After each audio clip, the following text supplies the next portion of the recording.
Là, Ouais, l'enregistrement est lancé. Donc bonjour à tous. Donc le commut numéro 8, comité des utilisateurs de Synapse. L'ordre du jour. Alors, je vais essayer de retrouver la main sur ma présentation. Voilà. Donc l'ordre du jour. On va faire une rétrospective des changements qui seront apportés par la version Synapse 2.0.0.2, Synapse Outil 2.0.0.2 et un nouvel outil qu'on appelle aide en ligne, une aide en ligne 1.0.0. Donc c'est une version qui va être mise à disposition d'ici la fin juin 2024. On est encore en ajustement sur la date de livraison, mais ça sera d'ici fin juin. C'est une version qui contient 24 fiches concernant Synapse et 5 fiches concernant les outils. Deuxième sujet à l'ordre du jour, ce sont les évolutions à venir dans la version 2.0.0.3 qui sera mise à disposition au 4e trimestre 2024. Nous ferons ensuite un petit point sur la migration vers EBX6 et un dernier moment qui sera un temps d'échange pour discuter de divers sujets avec vous. Donc, si vous avez des questions pendant la présentation, n'hésitez pas à les poser. Vous pouvez avec Teams lever la main pour prendre la parole. Vous pouvez aussi écrire éventuellement dans la discussion et puis on prendra les questions au fil de l'eau. On essaiera d'y répondre en séance, soit oralement, soit par écrit. Mais n'hésitez pas à tout moment à intervenir. L'idée, c'est qu'il y ait un échange pendant toute cette séance. Alors, premier sujet, donc rétrospective des changements par la version 2.0.0.2. Le premier sujet de cette version, c'est la gestion des identifiants personnes. Donc, au niveau des personnes, vous allez voir qu'il va y avoir une nouvelle entité qui va être l'identifiant externe, qui va être disponible au niveau du référentiel des personnes. Ça va être associé donc à une nouvelle version des contrats de service personnes V10. Donc, ces identifiants externes pourront être valorisés au niveau des personnes lors d'une acquisition. Donc, ces identifiants seront disponibles dans les contrats de service d'acquisition. Ils pourront être saisis directement dans l'IHM Synapse pour les personnes externes, par exemple. Ils pourront être automatiquement calculés par Synapse par un algorithme. Ils pourront être aussi générés par une recopie des références croisées. Pour gérer ces identifiants externes, on met à disposition une nouvelle nomenclature qui est le type d'identifiant externe, qui va permettre de pouvoir créer ces types d'identifiants externes et de pouvoir donner tous les paramétrages, paramétrer ces identifiants externes pour savoir comment ils devront être gérés dans Synapse. Donc, par acquisition, par saisie, par algorithme ou par copie de référence croisée. On met à disposition une tâche au niveau du gestionnaire des tâches qui va permettre de valoriser les identifiants externes qui vont être générés par algorithme ou par recopie de référence croisée. C'est-à-dire demain, si vous décidez de mettre en place un identifiant externe qui est basé sur la référence croisée du LDAP, par exemple, il va être possible de faire une reprise sur l'intégralité de votre référentiel des personnes afin de valoriser cet identifiant externe. Donc, je vais vous montrer tout ça au travers d'une démo, ce qui va permettre d'être beaucoup plus parlant.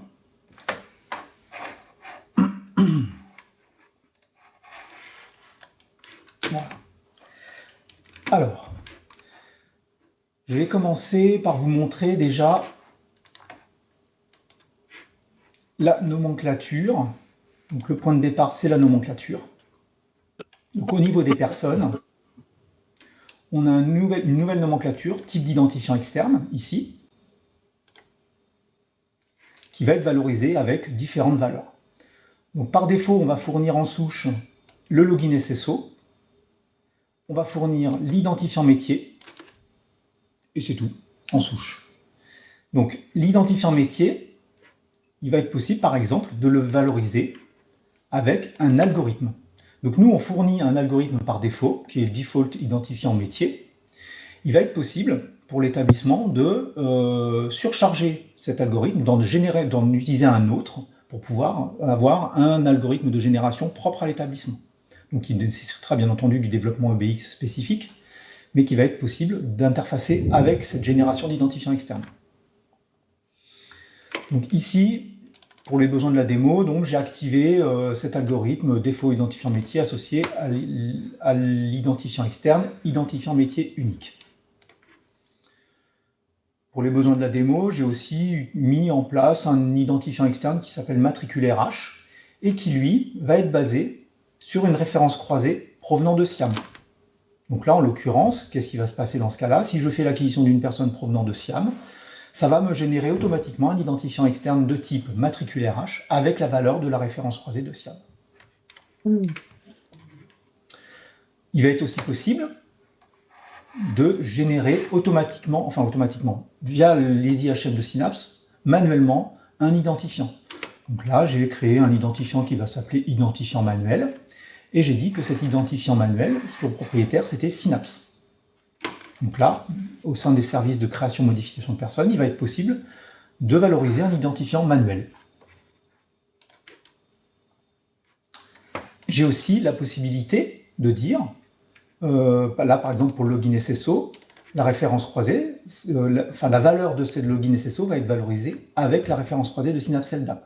Donc là, contrairement à tout à l'heure SIAM, quand j'ai dit SIAM fait une acquisition et génère du coup un identifiant, un matricule RH avec l'acquisition de SIAM, là c'est autre chose, c'est Synapse envoie au LDAP, LDAP acquitte fonctionnellement Synapse, et ça va générer le login SSO directement dans Synapse.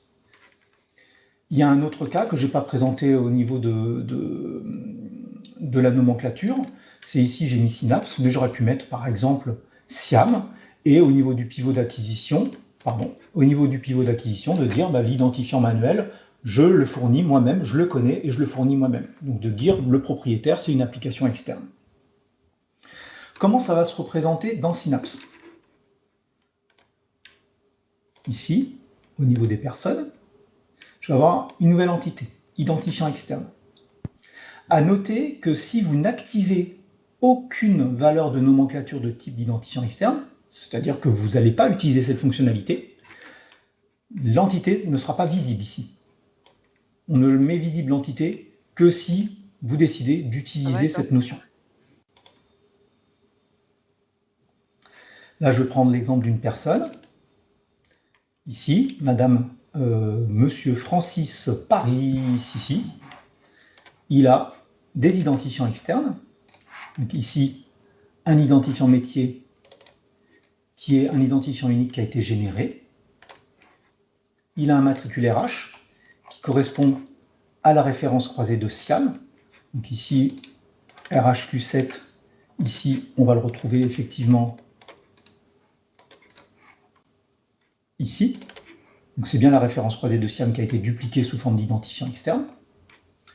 Et j'ai aussi un identifiant manuel qui a été valorisé manuellement.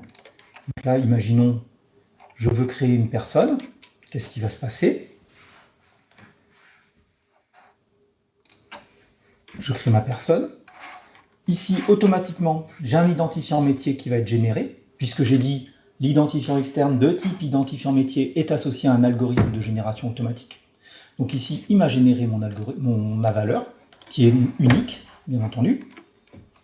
Et je peux ajouter un identifiant. Donc là, dans la liste des identifiants que je vais avoir dans mon workflow, ne vont être disponibles que les types d'identifiants pour lesquels Synapse est propriétaire.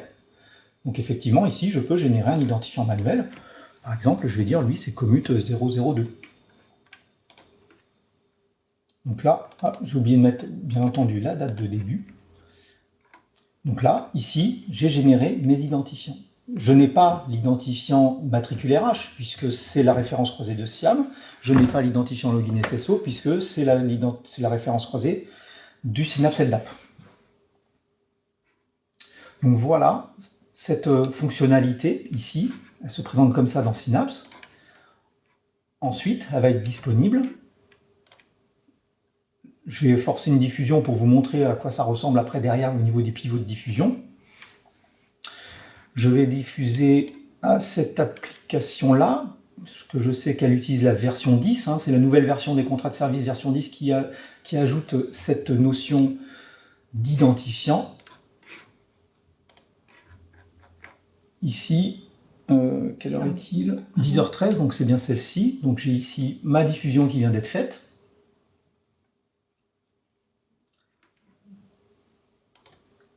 Et ici, on va retrouver un bloc identifiant externe valorisé avec mes identifiants. Donc là, c'était la personne que j'avais précédemment créée. Hein, c'est pas donc il y a bien l'identifiant matricule RH, l'identifiant manuel que j'avais créé manuellement et l'identifiant métier généré par l'algorithme de génération. On a profité aussi de la V10 pour une autre fonctionnalité qu'on a ajoutée dans les contrats de service. Je ne l'ai pas évoqué, c'était présent sur la slide, mais on a ajouté ça. Dans le pivot de diffusion, maintenant est disponible l'état de la personne en termes d'unicité. Donc là, l'état Golden est disponible en diffusion, en contrat de service diffusion V10 et aussi disponible dans les services de recherche. On peut rechercher des personnes sur leur état. Alors, une main se lève. Oui, vous avez une question. Il y a actuellement dans le modèle de données le numen au niveau de la personne ressource. Oui. Est-ce qu'il va être déplacé dans cette nouvelle entité? Est-ce que c'est considéré comme un identifiant externe ou pas? Ça ne fait pas partie du périmètre, non, c'est pas prévu au périmètre aujourd'hui de cette version, de déplacer le numen. C'est vrai qu'on pourrait penser au numen, au NIR, ce type de choses. Non, c'était pas prévu.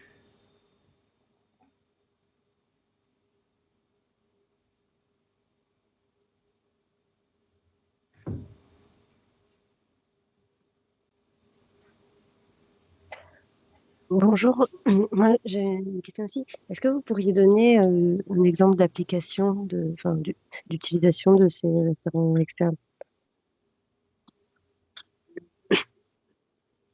L'exemple, par exemple, ce serait de gérer un identifiant chercheur, par exemple, pour la recherche. Par exemple, CapLab va consommer des personnes. Aujourd'hui, on est en train de mettre en place un connecteur vers CapLab. Il sera possible de valoriser un identifiant ORCID, par exemple, avec cet attribut identifiant externe et de le diffuser à CapLab. À partir du moment où une application est capable de nous la fournir, bien entendu. Donc, il est possible, au travers des services d'acquisition, connecter... Oui, pardon. Il est possible, au travers des services d'acquisition, là je ne l'ai pas montré dans la démo, qu'une application fournisse uniquement cet identifiant externe, donc puisse enrichir le dossier d'une personne avec un identifiant externe. À partir du moment où il connaît à minima au moins la ref croisée, on connaît au moins une ref croisée de cette application-là, mais l'application consommatrice peut, en réponse d'une diffusion, venir enrichir le dossier d'une personne avec uniquement l'identifiant externe. En fait, à part peut-être pour l'identifiant SSO, j'ai pas bien compris la différence avec les références croisées, justement. La référence croisée, c'est vraiment l'identifiant de la personne dans une appli. Après, derrière, on peut ajouter une notion en plus qui va être un identifiant transverse qui va être partagé entre toutes les applications et qui n'est pas nécessairement une référence croisée. Et par exemple... l'email, ça pourrait être. Oui, ça pourrait être l'email, par exemple. Ça pourrait être... oui...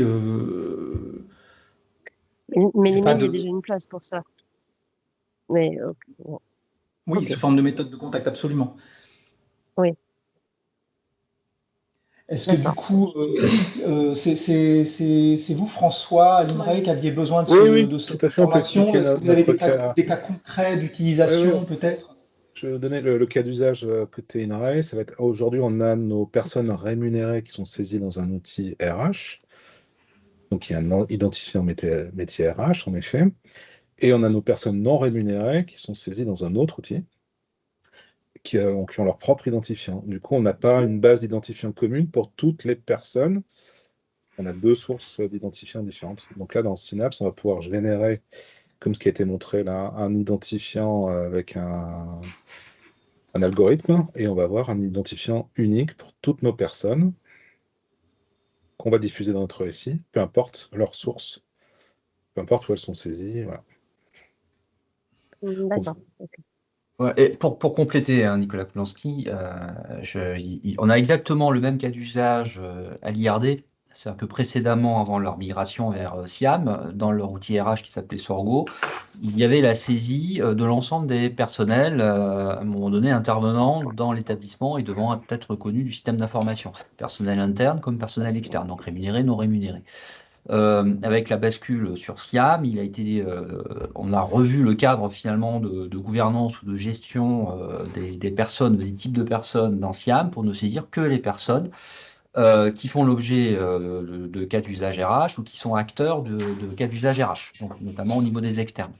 Donc c'est la notion d'héberger dans Siam. Donc il y avait toutes les autres personnes externes qui n'étaient pas saisies dans Siam.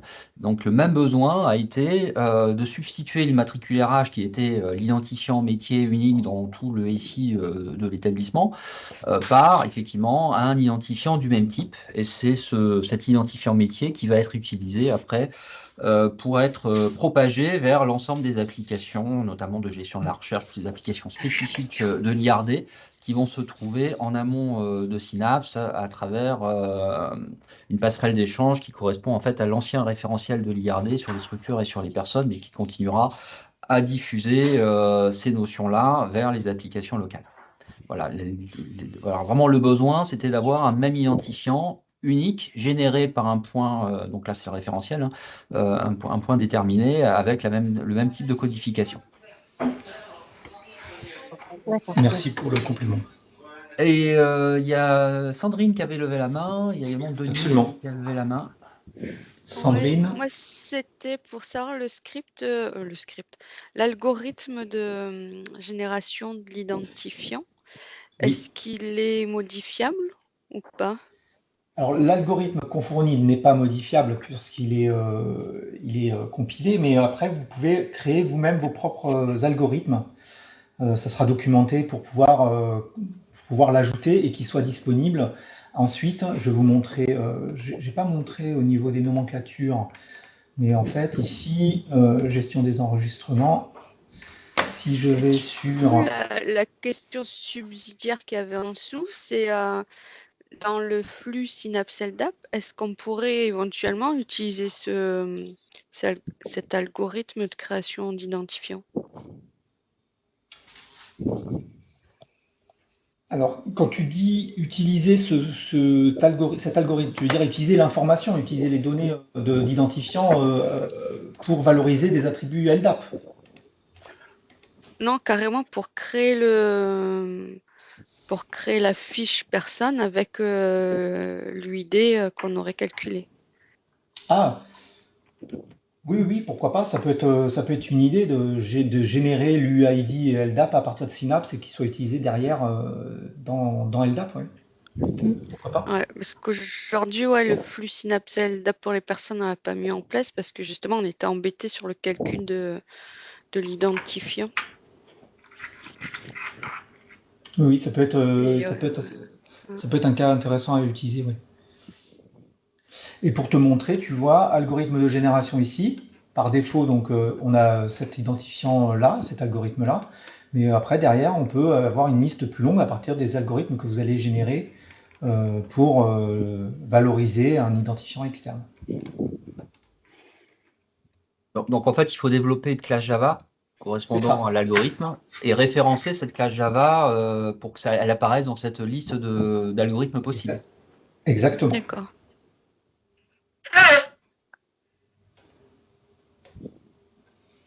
Et c'est vrai qu'après, du coup, si on pouvait utiliser cet identifiant calculé par cette classe Java qu'on aurait créée pour créer le compte LDAP dans le flux Synapse LDAP, ça serait...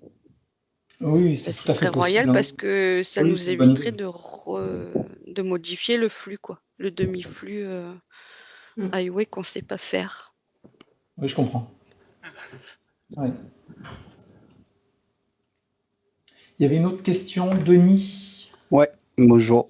Denis Gonzalez, sur l'identifiant métier, là, l'application qui fait l'acquisition des personnes ne fournira jamais cet identifiant métier. Il est calculé dans le Synapse automatiquement. En acquisition, on n'a pas à le fournir. Alors, s'il est paramétré l'identifiant métier avec un algorithme, il n'y a pas besoin de le fournir, c'est Synapse qui va le calculer. Mais il est tout à fait possible de dire, mon identifiant métier, il est généré par mon application qui fournit les personnes. Et de dire, c'est cette application-là qui a la main pour cet identifiant externe de ce type-là. Donc vous avez la latitude de déléguer la génération de l'identifiant à l'application qui va fournir des personnes. D'accord. Si on Nous, là, considère, oui, excuse-moi. Si on considère que l'identifiant métier, pour nous, c'est un algorithme qui le génère et de manière unique pour toutes les personnes, quelle que soit la source d'acquisition, on est d'accord que là, en acquisition, on ne le fournit jamais et c'est Synapse qui le gère, quoi. Et qui On est d'accord. générera un identifiant métier unique. Ok. Absolument, oui. Et une autre question par rapport à ces attributs-là, on peut restreindre leur mise à jour en acquisition toujours par le mécanisme qui est présent dans Synapse de dire que tel attribut, il y a uniquement telle application qui peut le modifier. Prévalence. Ouais, la prévalence aussi. D'accord. Oui. Ici, vous pouvez dire qui peut le modifier. D'accord.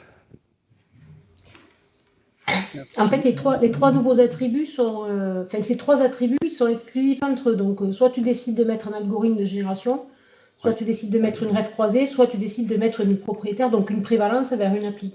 D'accord. Merci bien.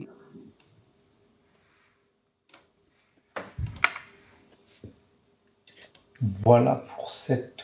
Il y a une question sur le Teams, on peut peut-être y répondre là. C'est Jean-Christophe Cousin qui dit: nous manipulons souvent la partie numérique du matricule SIAM. Par exemple, c'est la partie numérique qui est stockée dans NumDOS ARP per. Donc le matricule RH côté apogée, en fait, personnel. Pourrions-nous utiliser un identifiant externe pour valoriser cette information et donc ce lien Synapse apogée? Alors, en théorie, je dirais que oui, sauf qu'aujourd'hui, Apogée, effectivement, ne prendra pas cet identifiant-là, en fait. Le demi-flux entre Synapse et Apogée, nous, on l'enverra dans le pivot. Si on se mettait en V10, on l'enverrait dans le pivot, mais Apogée, aujourd'hui, ne le récupère pas. Ouais, il faudrait demander une évolution, il faudrait faire une évolution côté Apogée pour utiliser cette donnée. C'est ça. Absolument.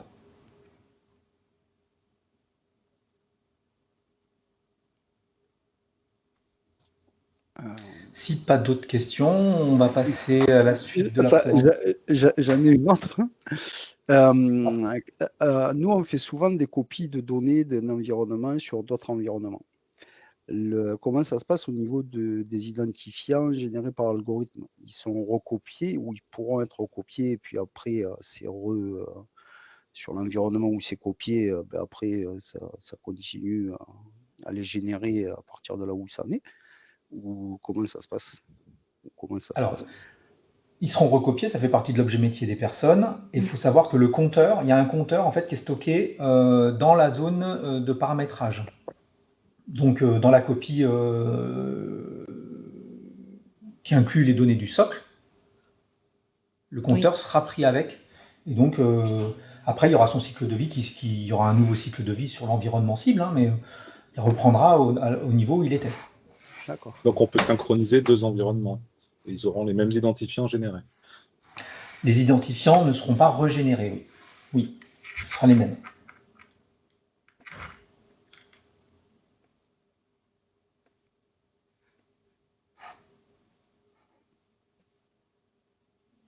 C'est bon pour vous?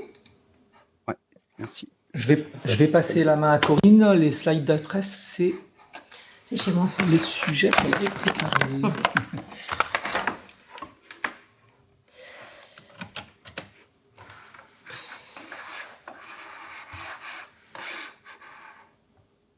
C'est bon. Parfait.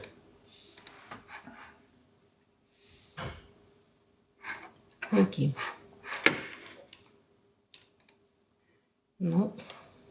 J'étais au bon endroit. Alors, autre évolution de la version de Synapse 2.0.02, c'est la perso de l'IHM. La personnalisation de l'IHM, vous avez déjà une partie disponible aujourd'hui, enfin, la majeure partie est disponible aujourd'hui dans Synapse.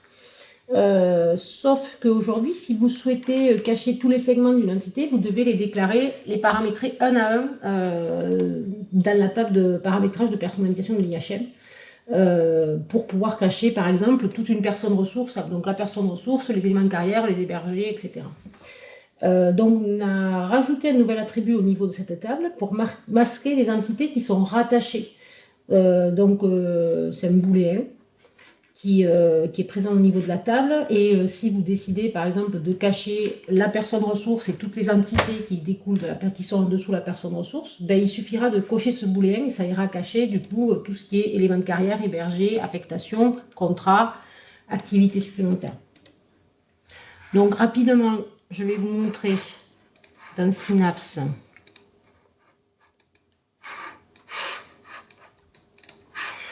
où est-ce que vous allez retrouver ça. Donc, au niveau du socle, on retrouve dans notre zone de paramétrage ici la personnalisation de l'IHM. Donc là, j'ai deux lignes qui sont utilisées. Et donc, vous retrouvez la table modélisée telle qu'elle existait jusqu'à aujourd'hui, à laquelle on a rajouté cet attribut-là, masqué entité rattachée, un booléen oui/non. Donc là, moi, dans mon cas, j'ai décidé d'aller cacher l'entité apprenant, mais uniquement l'entité apprenant. Donc les inscriptions administratives en dessous ne seront pas cachées pour un intendant métier personne. Et dans le cas où ma personne, elle porte un rôle de type PR. Enfin, elle porte une personne ressource, pardon. J'ai fait la même chose, le pendant, mais pour les personnes ressources. Donc, je veux cacher ma personne ressource et toutes les entités qui y sont rattachées, donc toutes celles qui sont en dessous, toujours pour le même profil. Et cette fois-ci, je vais le cacher pour les personnes qui ont déjà un externe de déclarer sur la personne. Ça va donner quoi au niveau... Alors là, je suis en administrateur, donc effectivement, on va tout voir. Si je vais rapidement visualiser, j'ai deux personnes qui répondent. Donc ici, j'ai une personne ressource, vous allez voir, qui porte deux rôles. Elle va avoir un externe et une personne ressource. À ce niveau-là, je descends, je vois toujours mes données. C'est normal, je suis connecté en administrateur technique. L'autre personne, c'est un apprenant qui a aussi un rôle PR. D'accord? Donc, jusque-là, si je descends, c'est normal. Je vais aller cacher. Du coup, je vois bien mon IA et mon apprenant entre-temps. Je vais le retrouver au niveau... si je viens sur la table apprenant ici, alors c'est un peu long, donc, je ne vais pas aller sur toutes les tables. Je suis désolée, on a beaucoup chargé notre environnement, volontairement, mais du coup, bon, plus que de nature.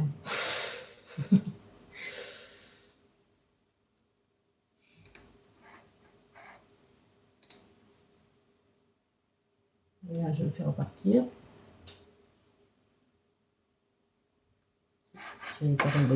Voilà, donc là, je vois bien mon apprenant, alors que dans le profil suivant, je ne pourrais pas le voir. Donc là, je vais changer de profil.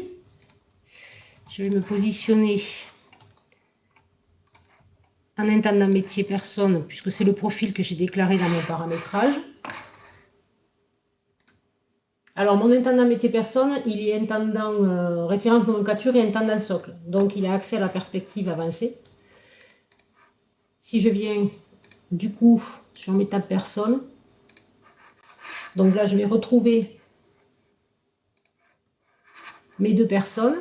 Donc, celui-ci, c'est celui qui avait le rôle PR et le rôle apprenant. Donc, à cette heure-ci, je ne dois plus voir, en tant qu'intendant métier personne, je ne dois plus voir sa personne ressource. Donc là, je retrouve bien les rôles. Par contre, une fois que j'ouvre le rôle, ici, j'ai plus la personne ressource. Si je vais sur la personne ressource elle-même, alors aussi, ça va être un peu long. Je suis désolée.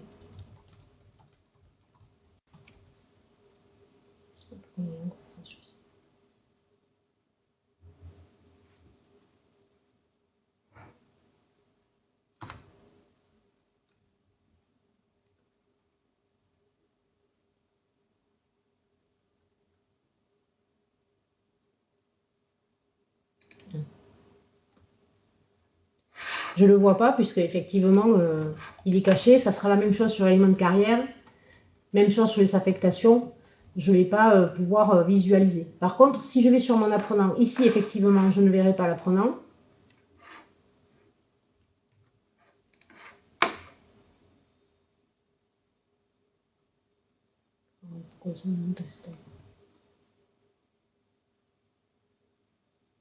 Ça va arriver.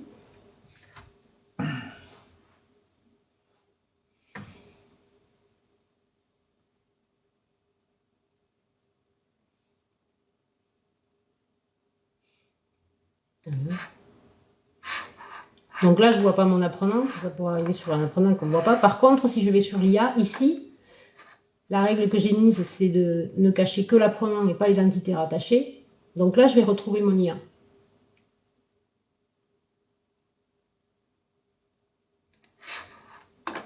D'accord? Donc l'IA reste accessible. Sur la fiche de synthèse, je vais retrouver l'identité, l'inscription administrative, pardon. Par contre, je n'ai pas les informations de l'apprenant. Alors, je ne vous l'ai pas montré tout à l'heure, mais il y avait un statut et une autre information sur l'apprenant. Donc là, elles n'apparaissent pas, puisque ça a été caché. Si je vais visualiser ma personne ressource, sa fiche de synthèse, là, je ne verrai pas du tout les informations de la personne ressource. Je ne vois que l'externe. Donc voilà, ça cache à tous les niveaux, ça va cacher au niveau de toutes les tables, des exports. Alors attention aux vues qui sont ici, du coup, parce qu'il y a certaines vues, comme vous allez sur une vue comme... alors là, j'ai pas fait le filtre, mais si vous allez sur les éléments de carrière, alors que vous avez caché toutes les personnes ressources et leur identité, ben forcément, sur ces tables-là, vous ne retrouverez pas votre personne, ce qui est normal. Même chose au niveau des recherches. Par exemple, si je me mets, si je suis sur l'inscription administrative, comme on était tout à l'heure, et que je veux faire ici une recherche sur l'apprenant, l'apprenant, il est caché. Donc là, via l'apprenant, vous ne le trouverez pas. Puisque l'apprenant, lui, il est caché à l'utilisateur. L'entité apprenant.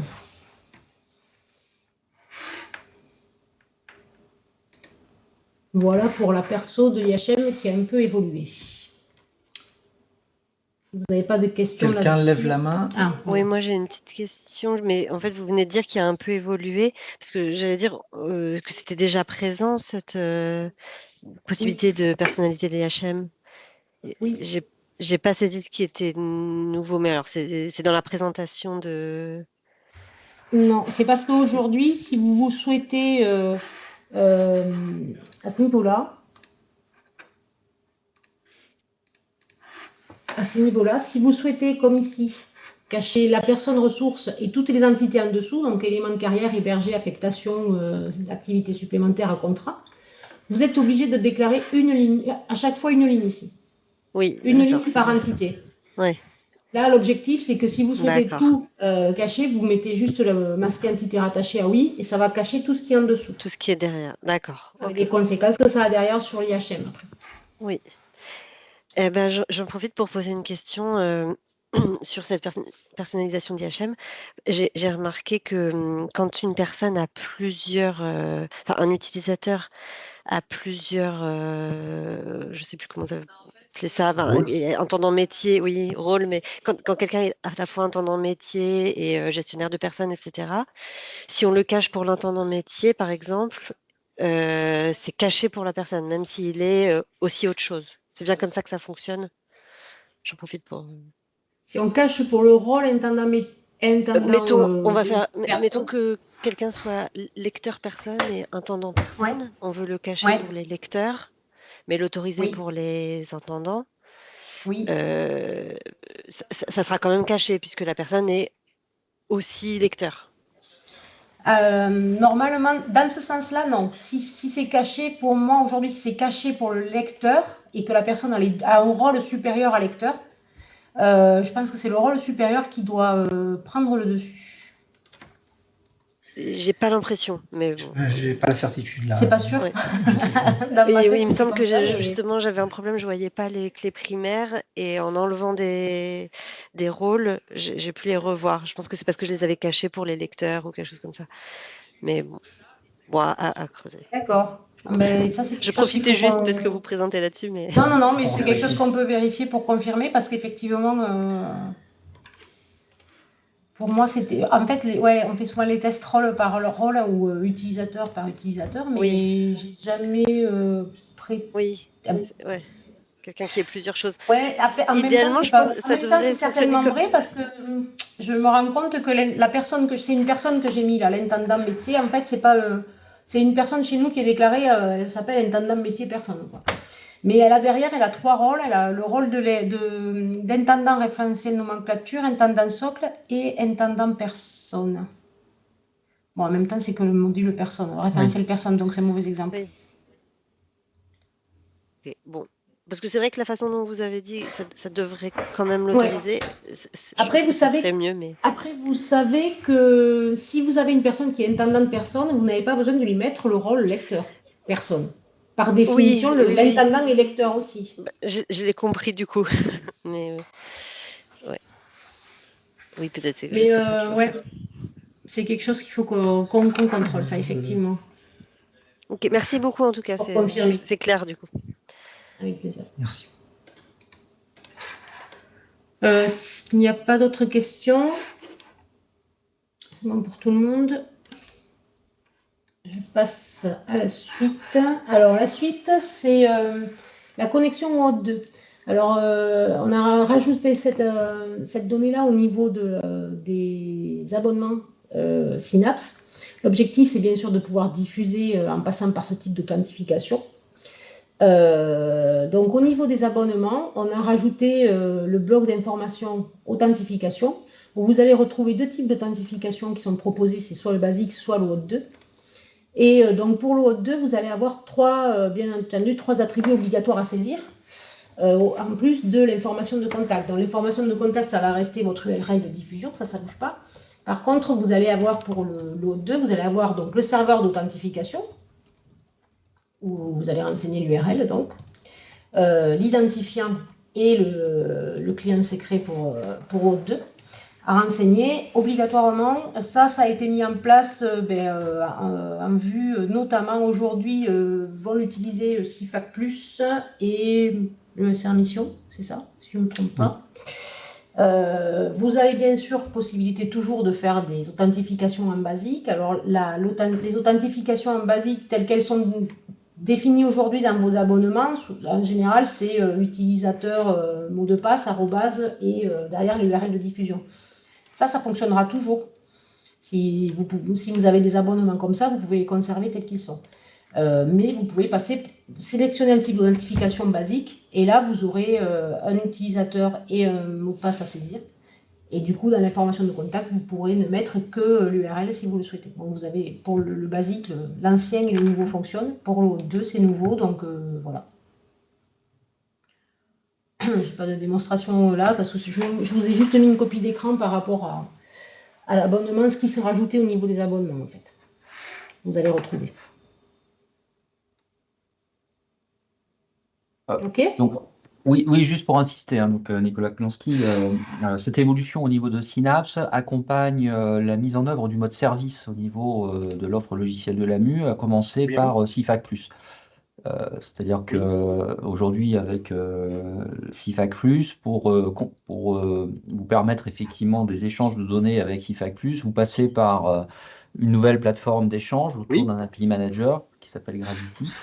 Et le choix fait par l'AMU est de renforcer l'authentification au niveau des communications applicatives selon le protocole O2. Voilà, donc il était obligé, enfin, on avait l'obligation, nous, au niveau de Synapse, de pouvoir accompagner cette évolution et ce renforcement d'authentification. Donc, on l'a porté au niveau des abonnements. Donc, pour les établissements qui seront inscrits dans des vagues de déploiement de CIFAC+, vague B et au-delà, il y aura effectivement un paramétrage à modifier à ce moment-là si vous avez mis en œuvre, par exemple, le lien entre Synapse et CIFAC. Ce qui sera le cas de certaines universités et les EPST d'ici la fin de l'année.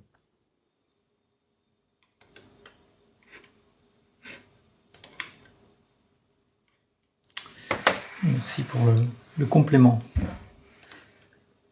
Pas d'autres questions? Je poursuis. Alors, on va continuer avec la rétrospective sur les changements qu'on a apportés sur le fameux add-on Synapse qu'on avait mis en 2.0.0.1. Donc là, sur la 2.0.0.2, on a fait encore évoluer le Synapse outil, donc la fameuse perspective outillage et qualité que vous avez maintenant dans Synapse. On y a apporté 2 nouveaux services, toujours liés à ce qui a été utilisé jusqu'à présent sur les mises en qualité des applications ou parfois de la marche courante, ça peut être aussi. Donc le premier, c'est l'identification des transcodifications manquantes. Donc ça existait sur la mise en qualité au moment, juste avant la bascule, en production, on faisait vérifier aux établissements via un outil VBS, je crois, que toutes les transcodifications qui étaient nécessaires pour les applis à connecter avaient bien été renseignées. Donc on a basculé ce service dans Synapse au niveau de la perspective outillage et qualité. Donc l'objectif là, ça va être d'identifier les transcos qui pourraient être manquantes, soit au moment de la bascule en production, mais vous pouvez aussi le faire marcher en marche courante parce qu'il peut effectivement à un moment y avoir besoin de vérifier s'il ne manque pas certaines transcos. Comment? On va d'abord sélectionner une norme d'application à vérifier, une ou plusieurs, hein, mais voilà, l'objectif c'est au départ on sélectionne la norme d'application qu'on souhaite vérifier et on va pouvoir renseigner les valeurs de transcodification qui sont identifiées manquantes par rapport aux valeurs de nomenclature qui sont bien sûr connues de Synapse. On ne peut saisir qu'une seule valeur de transco, qu'une valeur de transco que pour les nomenclatures non transcodées, non encore transcodées. Donc, si vous avez déjà des valeurs transcodées de nomenclature, vous ne pourrez pas les modifier. L'objectif là, c'est bien de permettre de saisir les manquantes et pas de modifier les existantes. Donc, je vais vous le montrer sous Synapse, ça sera mieux que sur le slide. Là, je vais le mettre en admin, mais il est accessible à l'intendant MEC, bien sûr, et à d'autres profils. Donc ici, je vais sur ma perspective outillage et qualité. Et ici, vous retrouvez... Alors, on l'a mis en marche courante parce qu'il n'est pas utilisé au moment de la mise en qualité elle-même, mais au moment de la bascule en production. Et il peut être utilisé en marche courante aussi. Donc, du coup, on a préféré le mettre sur la partie marche courante. Et donc, quand vous lancez ce service, il va vous ramener ici toutes les normes qui existent pour les applications hors Synapse, puisque les normes Synapse ne sont pas transcodées. Mais toutes les applications qui ont une norme spécifique vont se retrouver ici avec leurs normes. Alors, j'en sélectionne une. Alors, attention à la case à cocher, je vous le dis parce qu'on a essayé de trouver une solution pas trop perturbante, mais effectivement, la case à cocher, malheureusement, on n'a pas pu la retirer et on ne peut pas non plus faire que cocher cette case à cocher pour arriver sur l'écran suivant. Donc, attention à ce petit jeu-là. Pour sélectionner, vous avez possibilité soit en ouvrant, donc vous passez à oui. Là, vous avez est-ce que je veux identifier en fait, finalement. Soit vous avez ici le tabulaire qui va vous permettre d'aller faire vos sélections oui, non.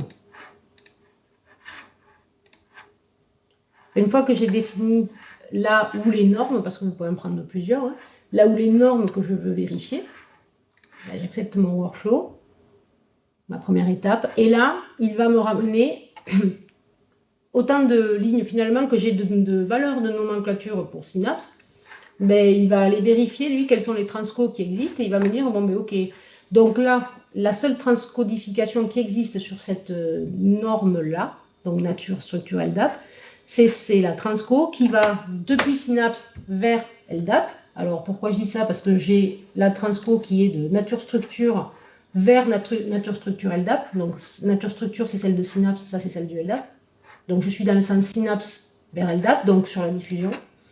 Et la seule qui existe, c'est celle-ci. Et donc, vous avez vu, je n'ai pas de modification possible à ce niveau-là. Par contre, toutes celles qui sont en vert, ce sont celles qui n'ont pas de valeur transcodée aujourd'hui dans la table de transcodification de valeurs. Je vais pouvoir rajouter une transco, une valeur de transco. Donc, je vais dire que l'UO, ça va vers l'UO. Hein.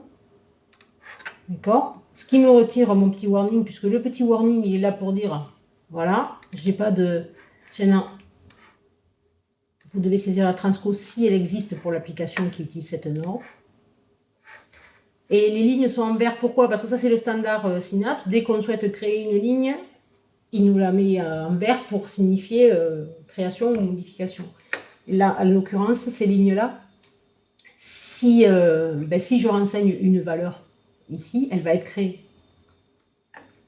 Donc là, il ne va créer que la ligne sur laquelle je viens de renseigner. Celle sur laquelle je n'ai rien renseigné, ce n'est pas obligatoire de saisir une valeur de transco. Une appli peut tourner très bien, ne pas connaître cette valeur et du coup pas l'utiliser. Donc il ne va créer que la ligne que j'ai souhaité saisir. Je vais copier. Et voilà. Et là, je vais la retrouver. Ma valeur, elle va se retrouver ensuite au niveau de mes transcos, donc dans le socle. Au niveau des transcos. Alors, si je cherche, donc j'étais dans le sens Synapse LDAP, et il n'y est pas, donc ça veut dire que j'ai eu un bug. Alors lequel, je ne sais pas. C'est un bon test, non. Je ne sais pas pourquoi il n'y est pas. Je n'ai pas pris le bon sens. Voilà, c'est l'effet démo.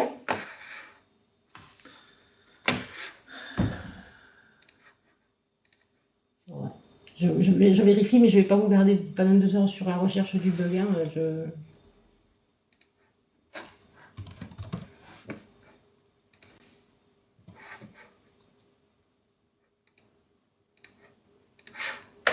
Ça a de sens peut-être. Ça ne semble pas pourtant. Oui, tu as fait la modif sur l'autre sens. Absolument. Donc j'ai fait la modif sur l'autre sens. Autant pour moi. Merci Gaël. J'ai fait UO. Voilà, elle est là. Donc j'ai fait mon UO. C'est aujourd'hui, hein, je vous le confirme. J'ai fait UO vers UO, mais dans l'autre sens, du coup, dans le sens acquisition donc, du LDAP vers Synapse. Donc voilà, petit service qui peut être pratique aussi bien avant la bascule qu'en marche courante classique. Et si vous n'avez pas de questions sur ce service-là, je passe au suivant. Le suivant, c'est un service de duplication des références croisées. Alors, ça existe aujourd'hui un petit outil, mais pas très peu utilisé, voire pas utilisé, ou très occasionnellement.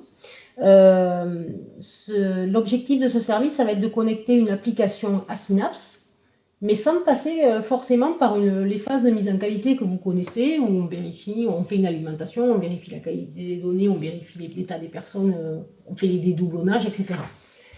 Là, on va directement générer les références croisées pour l'application qu'on souhaite connecter à Synapse à partir de la référence croisée d'une autre application que connaît déjà Synapse.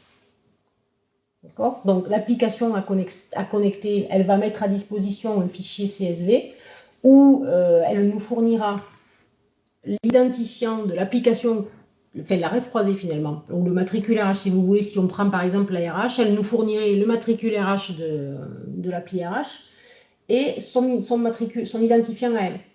Et nous, avec ces deux informations, on va pouvoir dupliquer les références croisées pour les générer pour cette nouvelle appli. Donc l'objectif, comme vous voyez, elle va nous fournir le CSV, mais l'objectif c'est que donc cette application, elle connaisse l'identifiant de l'application qui est connue de Synapse, qui est déjà connue de Synapse en fait. Donc en l'occurrence le matricule RH si on s'appuyait sur la RH.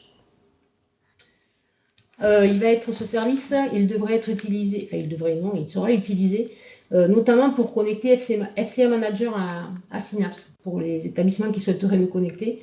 C'est ce service-là qui sera utilisé. Il n'y aura pas une mise en qualité classique. Ce qui a été décidé, c'est que FCA Manager, qui connaît visiblement les matricules RH de SIAM, nous fournissent le fichier de correspondance entre leur identifiant et le matricule RH, pour qu'ensuite on puisse générer directement les références croisées, et à partir de là, à l'ouverture, on rediffuse toutes les personnes vers FCA Manager et ça remet tout à jour.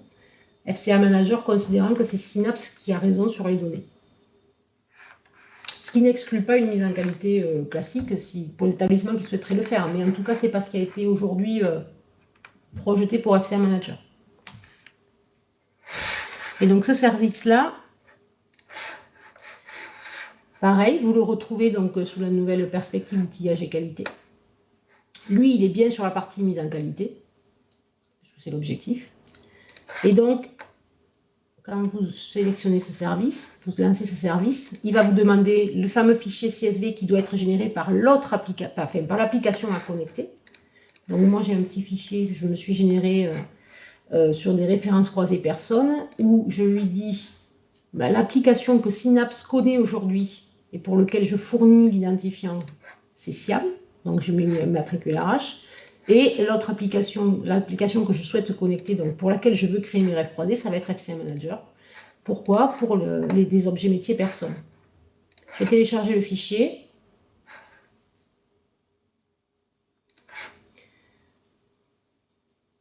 Et là, je vais avoir plusieurs cas possibles. Toutes les lignes que vous voyez en dernier, là, les deux dernières, elles n'ont aucun message. Ça veut dire que ça, c'est des lignes qui vont être créées. On a bien retrouvé la personne avec la référence croisée existante pour SIAP. Et on va créer notre rêve croisé avec cette valeur-là, cette valeur cible-là. Les suivantes, alors, on a identifié 4 cas possibles. Donc déjà, le premier, c'est ma rêve croisée pour mon appli, elle existe déjà, avec la bonne valeur. Donc, pas besoin de la recréer, puisqu'elle existe et qu'elle est correcte. Après, on passe sur des cas de problèmes de données. La référence croisée, donc là, j'ai fourni une référence croisée pour l'application SIAM, qui est celle-ci, mais en fait, elle ne correspond à personne dans mon Synapse. Donc, Synapse ne connaît pas cette référence croisée-là, ce matricule RH-là. Donc, du coup, on n'est pas capable de faire la duplication pour cette ref croisée de FCA Manager. Autre cas possible, c'est que ma ref croisée, elle existe déjà, donc celle que je fournis pour mon application à créer, mais pour une autre personne. Par exemple, là, j'ai un petit écart de prénom et j'ai un gros écart de ref croisée. Donc, FCA, j'ai bien déjà une ref croisée, mais pas pour la bonne personne. Et la dernière chose, c'est la personne, elle est déjà connue de FCA Manager, mais avec une autre valeur. Donc, c'est-à-dire que j'ai transmis une valeur de ref croisée pour ma personne qui n'est pas celle à laquelle ça correspond dans Synapse. Donc voilà, dans tous ces cas-là, dès que vous avez un libellé d'avertissement, la ligne ne sera pas créée. Soit parce qu'elle existe déjà, soit parce qu'il n'y a pas de possibilité de faire la correspondance n'est pas correcte. Donc là, si je clique sur accepter, il va me créer uniquement ces deux références croisées. Directement au PV. Je vais aller voir au bon endroit cette fois. Je vais essayer. Donc là, si je retourne sur mon PV personne, au niveau des métadonnées personnes et des refs croisés,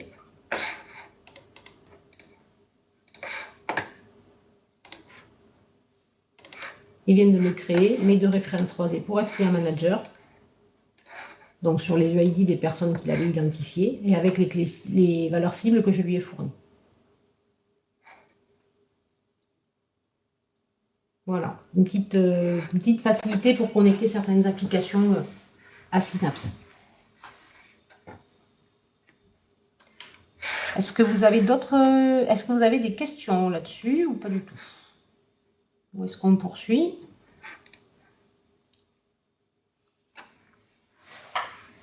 Alors, je vais passer la main à Gaëlle. J'avais juste une petite question. Ah, pardon.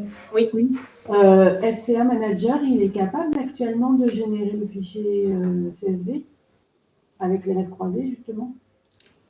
Ça, il va falloir nous demander. En tout cas, c'est prévu qu'il le fasse. C'est prévu qu'il le fasse. Est-ce qu'il l'a fait? Je n'ai pas posé la question. En tout cas, c'est un sujet qui est en cours, qu'on a évoqué avec eux. En tout cas, tout est à dispo aujourd'hui. Nous, on a fourni FCA Manager et dans les souches avec son abonnement. On a possibilité de faire cette duplication. Après, il faut effectivement voir avec FCA Manager, voir l'équipe. Si c'est déjà à dispo ou pas. Si c'est déjà à dispo ou si c'est pas encore dispo, oui. On pose la question. Okay. Ouais, du coup, je vais prendre la main, je te passe le câble.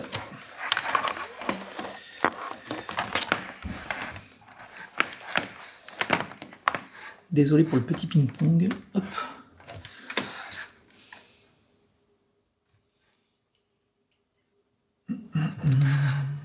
Donc on en était là. Alors, une nouvelle fonctionnalité, un nouvel outil disponible, c'est la possibilité de faire de l'export de données anonyme. Donc, l'idée, c'est de faire des exports de vos référentiels, notamment du référentiel des personnes, qui respectent l'anonymat, qui respectent la phonétique aussi.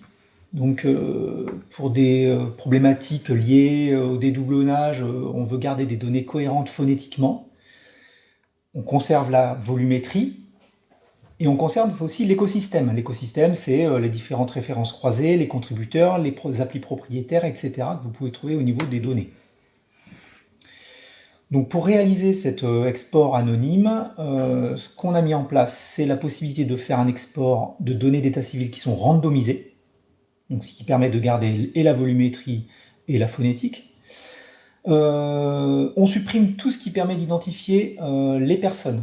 Donc le NIR, l'INE, le NUMEN, les références bancaires. Et on modifie les références croisées.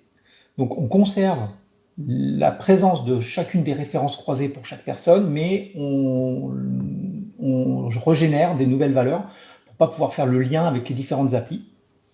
Et on modifie aussi l'intégralité des méthodes de contact pour ne pas avoir des vraies adresses, des vrais numéros de téléphone, des vrais mails, mais on les conserve en termes de volumétrie. Parce que les méthodes de contact peuvent éventuellement représenter des volumes importants de données pour les personnes, donc on conserve tout ça. Alors pour ce faire, on a mis en place, là je l'ai schématisé sous la forme de 4 personnes qui sont présentes en source. Donc j'ai Charlie Moreau, Sacha Durand, etc., Marceau Petit et Soline Lambert. Donc qui ont tous leurs propres attributs d'état civil, prénom, date de naissance, les lieux de naissance. Ces personnes ont des rôles et différentes informations, NIR, rêve bancaire, etc., méthode de contact. L'idée, c'est de prendre l'intégralité des données d'état civil, de les mélanger. Alors là, j'ai représenté sous forme d'un shaker. On mélange tout et on redistribue de manière totalement aléatoire tous les différents attributs. Donc du coup, on va se retrouver avec des personnes qui vont s'appeler Soline Moreau, etc. Peu importe.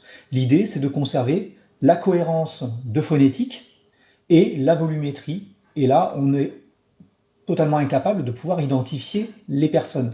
Donc là, je représentais ça sur 4 personnes. Imaginons sur 20 000, 30 000 personnes. On mélange l'intégralité du référentiel. Donc,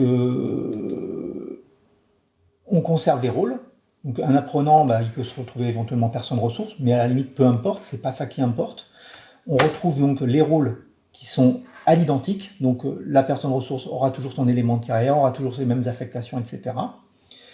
Ce qui permet de garder la cohérence au niveau de l'écosystème. Et on régénère donc les méthodes de contact et les références croisées.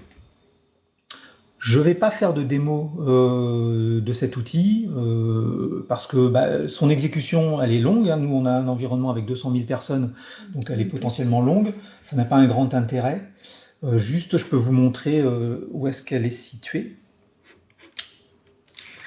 Hop. Ici, donc au niveau de la perspective outillage, ici, exporter anonymement. Donc, on présente de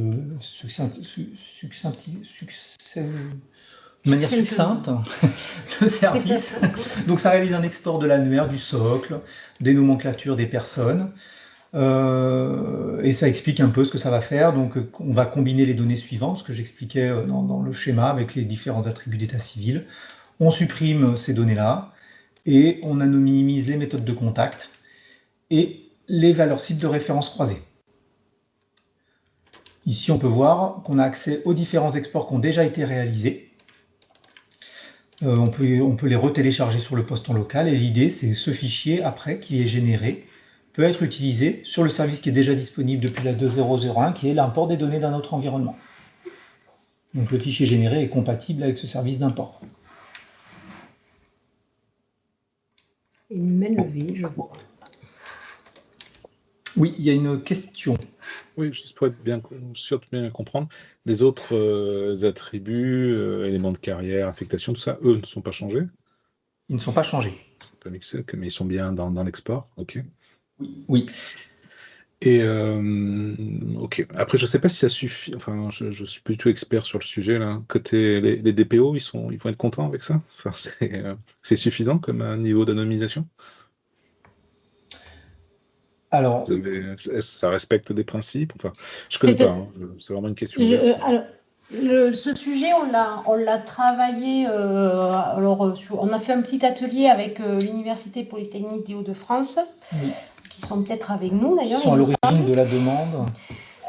Parce qu'ils ont connecté, ils ont un écosystème autour de Synapse qui est assez riche finalement, et c'était quelque chose qui nous intéressait avec leurs environnements pour pouvoir nous récupérer des données et tester finalement, et potentiellement eux aussi d'ailleurs sur leurs environnements de qualification.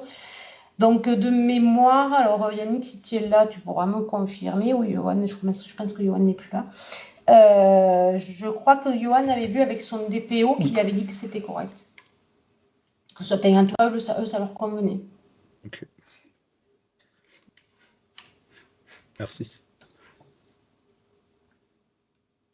Donc l'idée, là, c'est de pouvoir, par exemple, fournir à l'AMU des exports de vos environnements, si on veut reproduire des problématiques, si on veut faire aussi des tests en avance de phase sur des environnements complexes, comme à l'UPHF qui a plusieurs applications RH en source, plusieurs applications SCOL, enfin une ancienne application SCOL qui a été remplacée par une nouvelle, donc qui ont un écosystème assez riche, ce qui nous permet, nous, de pouvoir valider certaines évolutions, notamment lors d'évolutions sur l'acquisition des personnes, par exemple. Alors, Yannick a confirmé hein, via la conversation. Merci Yannick. Ça avait été a priori validé par le DPO. Ok, merci. Merci. Voilà. Donc, ça permet aussi aux établissements de se mettre en conformité RGPD par rapport à leurs environnements de recettes ou de tests en allant chercher une empreinte de production randomisée. C'est bien ça le terme? C'est ça. Anonymisé par la randomisation. Ok. Voilà. C'est ça.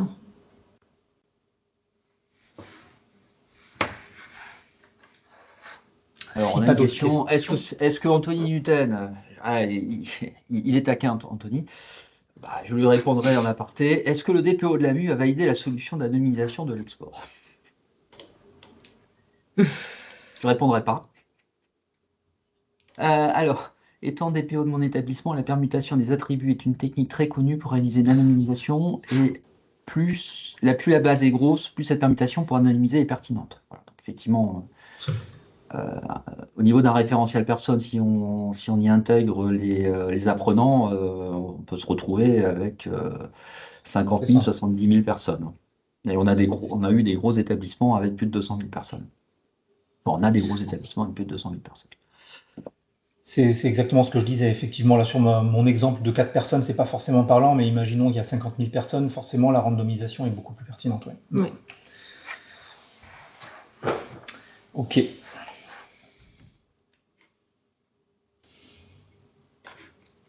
S'il n'y a pas d'autres questions, on va continuer. Je vais passer au sujet suivant. Alors, c'est une nouveauté dans la 2002 qui va être intégrée. C'est la notion d'aide en ligne.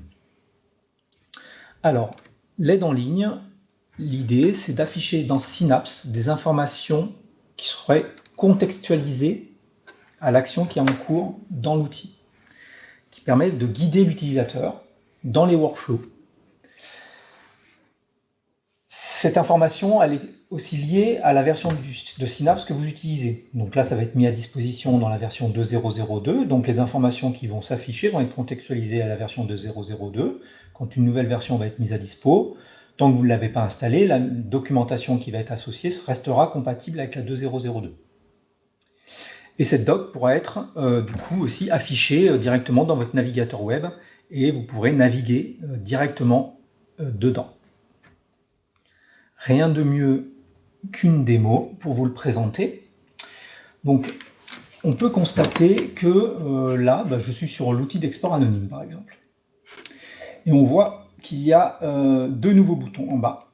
Un bouton aide contextuelle, un bouton documentation. L'aide contextuelle, ici, le bouton est grisé et je ne peux pas cliquer dessus. Parce que, à ce jour, je n'ai pas encore de documentation qui est liée à l'écran qu'on est en train de regarder. Par contre, documentation, il est cliquable, je le montrerai après. Je vais faire la démo, par exemple, sur le service que Corinne a tout à l'heure montré, l'identification des transcodifications manquantes. Si je lance ce service, le bouton contextuel change de couleur. Il devient violet, il est cliquable. Donc là, par exemple, si je clique dessus, je vais avoir un petit guide qui va me présenter l'écran que je suis en train de consulter et qui va m'expliquer l'objectif de cette étape et ce que ça va faire, la procédure à suivre, etc. Donc là, par exemple, vous pouvez sélectionner une ou plusieurs nomenclatures et une ou plusieurs applications. Donc là, par exemple, je vais suivre la doc. Je peux double-cliquer sur la ligne à contrôler. Par exemple, on va reprendre exactement ce qu'a fait Corinne tout à l'heure. Je prends de nature structure. Donc je vais cliquer par norme. Je vais prendre, par exemple, nature structure. Oui. Pourquoi je ne le vois pas? Là, qui est dessus. Ah oui, c'est celui-là, bien sûr. Et je vais l'identifier sur. Je sauvegarde, je ferme. J'ai ma doc qui me suit tout le temps. Une fois que j'ai terminé, je clique sur le bouton accepter. Et ici, j'ai la documentation donc, qui se rafraîchit et qui se met en contexte de l'étape dans laquelle je suis.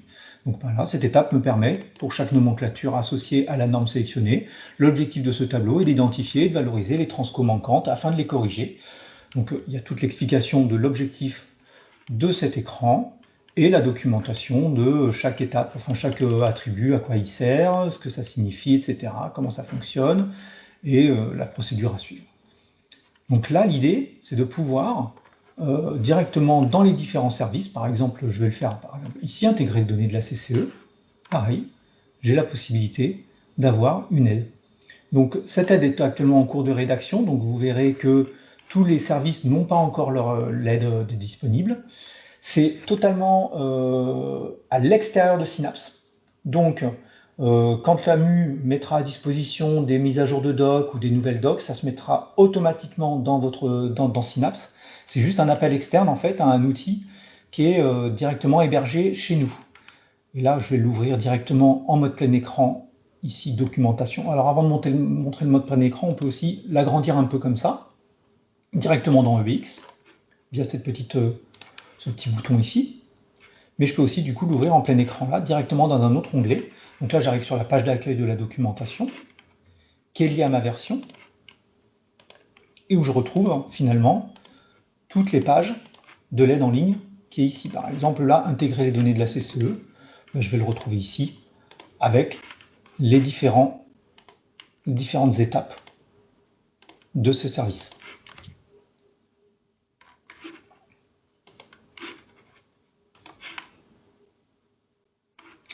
Voilà, donc là, on est en train de mettre en place tous les articles. Il y aura une première version donc, qui sera disponible. De toute façon, quand le service, enfin l'aide est disponible, le bouton devient violet. Quand elle n'est pas disponible, le bouton reste gris. À fin juin, vous devriez avoir, alors Frédéric me corrigera si je me trompe, mais à fin juin, vous devriez avoir l'aide en ligne sur les services de la perspective outillage et qualité. La marche courante arrivera, mais toute la partie marche courante arrivera, mais au fil de l'eau après. Ne te trompe pas, c'est exactement ça. Merci. Merci. Voilà pour ce nouvel outil qui va permettre de vous aider, notamment dans vos phases de mise en qualité sur des services qui peuvent être parfois complexes, d'avoir directement l'aide disponible ici, directement sur l'écran sur lequel vous êtes en train de travailler. Ça évitera aussi parfois d'aller chercher la documentation, dans les méandres de la documentation Synapse qu'on connaît un peu complexe aujourd'hui. Là, l'idée, ouais, c'est vraiment de simplifier et de clarifier l'usage des services. Est-ce qu'il y a des questions là-dessus ?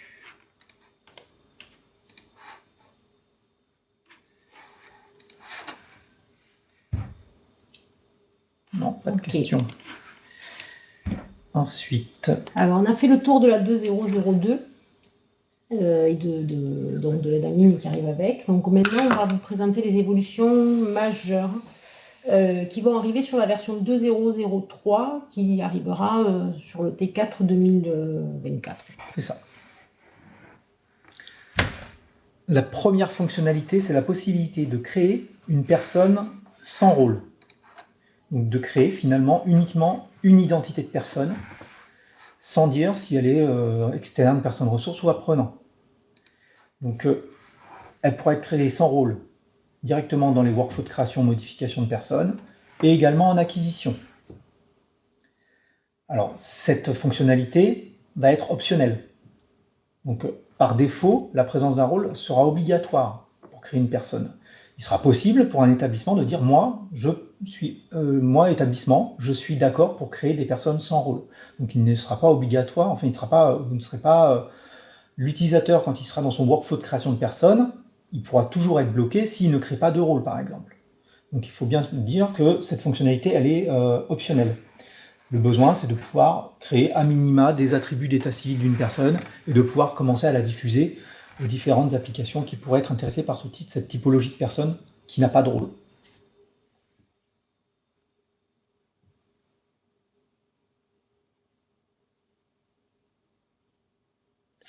J'ai une question, c'est le moment. Oui. Est-ce que ça pourrait permettre de... En fait, parfois, on a des gens qui n'ont plus de rôle, mais qui en ont eu. Et on les a en retard, on les reçoit en retard. Est-ce que ça pourrait peut-être permettre donc d'acquérir leur identité? Je comprends que oui, mais est-ce que ça pourrait peut-être acquérir leur rôle en retard? Par exemple, un étudiant de l'année dernière qui serait saisi que maintenant? Alors, ça, c'est autre chose. Là, on parle plutôt de création de personnes avec un rôle dans le passé, donc avec des dates, plutôt. C'est une autre fonctionnalité. Ok. Ouais. Parce que comme c'est cette erreur-là qui est remontée, qu'on crée une personne sans rôle, c'est pour ça que je me demandais. Ok, bon, merci.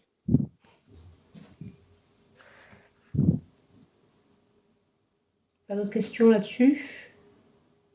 Si moi j'en ai une, du coup, est-ce qu'on peut créer dans Synapse aujourd'hui une personne avec un rôle dans le passé, c'est-à-dire du coup qui est obsolète à la date du jour, mais juste pour tracer le fait qu'elle avait ce rôle-là par le passé?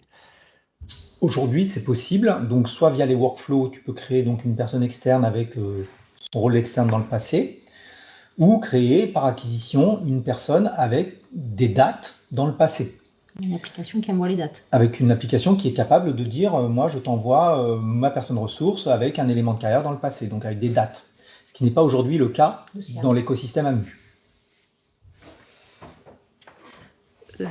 Ok, bon, on en reparlera. J'ai pas réussi, on n'a pas réussi. Non, parce que, alors je sais pas, Noémie, si vous avez Siam en RH, si je ne me trompe pas? Non, on a encore Arpège, mais là on a essayé pour d'anciens étudiants, on n'a pas réussi. Mais parce qu'aujourd'hui, les applications AMU, elles n'envoient pas les dates, en fait. Donc, c'est pour ça que tu as cette erreur de rôle dans le passé. Quand tu envoies une donnée dans le passé, en fait, l'application AMU, elle nous envoie sans rôle, finalement. Alors qu'une application qui envoie les dates, qui est en capacité d'envoyer les dates, en fait, elle va renvoyer le rôle avec les dates qu'elle avait dans le passé. Chose que ne font pas les applis AMU aujourd'hui. C'est pour ça que ça ne marche pas effectivement ni avec Arpège ni avec Apogée pour les apprenants. Apogée n'a pas de date. Non. Apogée n'a pas de date. Ouais. C'est une bonne introduction pour le sujet suivant. C'est ça. Donc, s'il n'y a pas d'autres questions, je vais repasser la main à Corinne. Oui. Ouais. Ah, c'était que des slides. Il n'y a pas de... Pardon, c'est vrai. Il n'y a pas de... Excusez-moi, mais c'est prévu en évolution? Parce que c'est vrai que parfois, une personne n'a pas été diffusée. Si ce n'est pas directement utilisé dans le SI, on ne s'en aperçoit pas. Et il peut être important de diffuser une personne après coup. Alors, aujourd'hui, justement, avec ce que je vais vous montrer, enfin, ce qu'on va vous montrer par la suite, là, j'ai ma souris qui fait des caprices, pardon.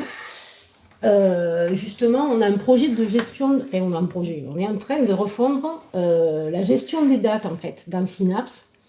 Donc, je répondrai au fur et à mesure, en présentant ça, je vais répondre à la question, je pense.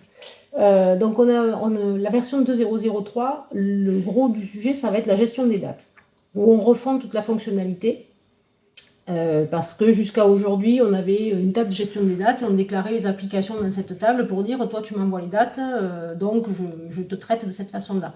Et les applications AMU qui n'envoient pas les dates n'étaient pas déclarées dans cette table. Enfin bon, c'était cette fonctionnalité, on s'est rendu compte à l'usage, et notamment grâce aux EPST qui les utilisent, que du coup, c'était un peu... c'était pas optimal en fait. On était loin d'être optimal et on tombait parfois sur des cas d'usage qui faisaient qu'une personne se retrouvait en erreur alors qu'elle aurait dû rentrer. Enfin, donc l'objectif, la maintenance était devenue compliquée. Donc, on refond pour permettre une gestion plus logique des dates et d'avoir une maintenance qui soit facilitée. Comment? Aujourd'hui, ce qu'on va faire, c'est que les dates de début et de fin de validité qui vont être appliquées sur une donnée, elles vont être déduites des dates de validité des sources. Donc aujourd'hui, si vous vous projetez dans Synapse, vous savez qu'on a un onglet écosystème au niveau des données qui permet de dire la date de fin de validité d'une source. Donc si ma donnée, elle appartient par exemple à 2 applications, si 2 applications ont essayé de mettre à jour cette donnée, vous allez avoir la date de fin de validité de source pour mes 2 applications. On va jouer avec ça en fait. Les impacts qu'on va avoir dans Synapse, donc déjà cette fameuse table de gestion des dates, on va la supprimer parce qu'elle porte plus à confusion qu'autre chose finalement. Donc une application, elle pourra envoyer les dates ou ne pas les envoyer, on n'aura pas besoin de le paramétrer. On prend moi ce qu'il y a dans le pivot. L'écosystème, on va lui rajouter la date de début de validité des sources qu'on ne porte pas aujourd'hui. On n'a que la date de fin de validité des sources. Donc on rajoute la date de début de validité des sources. On revoit l'acquisition des personnes, bien sûr, puisqu'elle va maintenant renseigner les dates de validité de source pour l'application. On revoit le workflow de création et modification des personnes, avec des dates de début et de fin de validité qui vont être calculées automatiquement, qui vont être ajoutées donc dans le workflow, et donc juste pas modifiables, puisque calculées automatiquement. Les dates d'activation et de désactivation Synapse, elles restent accessibles à la saisie utilisateur, sur les entités, notamment sur l'externe. Là, si on saisit un externe, on doit pouvoir saisir les dates Synapse. Elles vont donc permettre d'indiquer les dates de validité de source Synapse. Et on revoit aussi bien sûr le workflow de traitement des suspicieux, où les dates de validité des sources du suspicieux vont devoir être reportées sur le golden lorsqu'on fusionne. Et à tout cela vient s'ajouter une tâche de reprise pour les dates de début, puisqu'aujourd'hui elles ne sont pas dans vos environnements, donc tâche de reprise pour initialiser ces dates de début. Il n'y aura pas de modification des contrats de service par rapport à cette gestion de dates. Alors on a essayé de faire un petit, des schémas pour essayer de nous expliquer ce que ça va donner. Donc surtout, si vous ne comprenez rien, vous nous arrêtez. Et vous nous posez la question. N'hésitez pas. Juste par rapport au contrat de service, je n'ai pas trop compris. Les contrats de service, ils ne bougent pas, en fait. C'est juste l'algorithme qui va changer. Ça va être que les algos qui vont changer. D'accord. Oui, parce que le contrat de service prend aujourd'hui en compte déjà la possibilité d'envoyer des dates. Tout à fait. C'est pour ça qu'en fait, les contrats de service avaient déjà anticipé la possibilité pour les applications en acquisition ou en diffusion d'envoyer des dates ou de les consommer. D'accord, très bien. Donc, alors, si on veut schématiser, alors ça reste un schéma. On est quand même parti sur un cas qui reste simple, parce qu'on peut avoir des cas qui sont quand même assez tordus en arrivée. Mais pour bien comprendre le principe, donc j'ai une application A qui va m'envoyer à l'acquisition une donnée, donc une entité, une valeur d'entité, avec une certaine clé fonctionnelle. Elle ne m'envoie ni date de début, ni date de fin. Ça, c'est le fonctionnement tel qu'on l'a aujourd'hui, tel que le font nos applis AMU, en fait. Alors, ce qui va se passer, c'est qu'au niveau de l'écosystème, on va déclarer notre application 1 en mettant comme date de début la date de réception, puisqu'on n'a pas de date de début dans le pivot. Donc, la date d'acquisition dans Synapse, et pas de date de fin, donc une donnée qui va à l'infini pour l'instant. ce qui va se passer, ça va être les données dans l'écosystème. Au niveau des dates de validité dans Synapse, donc sur les données, la donnée de votre entité, vous allez retrouver comme date de début de validité la date qu'on vient d'acquérir au niveau de l'écosystème, donc 1er février 2024, et date de fin non renseignée puisqu'on n'en a pas. J'ai une application B le même jour qui vient m'envoyer l'entité 1 de nous, la même valeur, donc sur l'entité 1, une clé fonctionnelle, donc la même donnée, exactement la même, mais cette fois avec des dates, elle envoie. C'est une autre application. Hein. Donc du 1er janvier 2024 au 31 mars 2024. Et elle envoie une entité 2 sur une autre clé fonctionnelle qui, elle, commence au 1er mai 2024 jusqu'au 31 décembre 2024. Là, je vais mettre à jour mon écosystème pour mon application B. Donc, mon application B, elle arrive 1er janvier 2024, donc en amont, avec une date de fin qui est le 31 mars 2024, et une autre donnée qui commence au 1er mai 2024 et qui finit au 31 décembre 2024. La date de validité de chacune des données sur Synapse, donc la date de validité Synapse, celle qui sera calculée, elle va prendre les extrêmes en fait. Donc pour la clé fonctionnelle identique qui est X là, on va prendre finalement la date de début la plus ancienne, donc 1er janvier 2024, et on prendra la date de fin la plus éloignée. Ici, je n'ai pas de date de fin, donc il n'y aura pas de date de fin sur la validité de la donnée. Ça recouvre en fait l'intégralité de l'écosystème sur la donnée elle-même, sur la donnée de même clé fonctionnelle. Et du coup, je retrouverai aussi mon autre donnée qui, elle, portera sur 1er mai 2024, 31 décembre 2024, puisque je suis sur là une autre clé fonctionnelle, donc autre occurrence de données. OK? Je poursuis. Mon application A, elle ne m'envoie plus rien. C'est le cas aujourd'hui quand vous êtes sur une application AMU, par exemple SIAM. À partir du moment où il désactive une donnée sur une personne ressource, il ne renvoie plus la donnée dans le pivot. Et donc, on se retrouve avec effectivement plus d'entités et plus de dates. Ce qui va se passer, rappelez-vous, sur le précédent, c'était à l'infini. Du coup, on reçoit plus d'entités, donc on met une date de désactivation. Ça, c'est le fonctionnement actuel. Donc, sur l'écosystème, on va aller renseigner une date de fin de validité de la source A. D'accord? Au 31 août 2024. Je ne touche pas à B. B n'est pas intervenu, je n'ai pas à toucher ces données. Les dates de validité de la donnée Synapse, du coup, va être mise à jour puisque je garde ma date de début sur ma donnée X au 1er janvier 2024. Par contre, ma date de fin, je viens la mettre à jour. Et du coup, je prends la date la plus éloignée dans le futur, donc celle qui vient d'arriver au 31 août 2024. Je ne touche pas à ma donnée Y. D'accord? Le 1er mars 2025, mon application A, elle me renvoie une donnée, donc toujours même clé fonctionnelle, toujours sans date, mais je suis le 1er mars 2025. Donc, dans mon écosystème, je vais retrouver une occurrence pour mon application A avec une date de début de validité de source au 1er mars 2025. Et pas de date de fin, puisque ici, je n'ai pas de date fournie. Ça va me générer une nouvelle occurrence avec ces dates-là. Pour les dates de validité Synapse, j'aurai du coup 2 occurrences pour cette donnée. On ne touche pas à ce qui est dans le passé. Donc, 1er mars 2025, tout ce qui est dans le passé, on ne touche pas. Donc, je garde mon occurrence de date de validité Synapse sur ma donnée qui existait précédemment et je viens rajouter une occurrence avec les dates 1er mars 2025 jusqu'à l'infini. Les 2 données ne se chevauchent pas, donc j'ai 2 occurrences.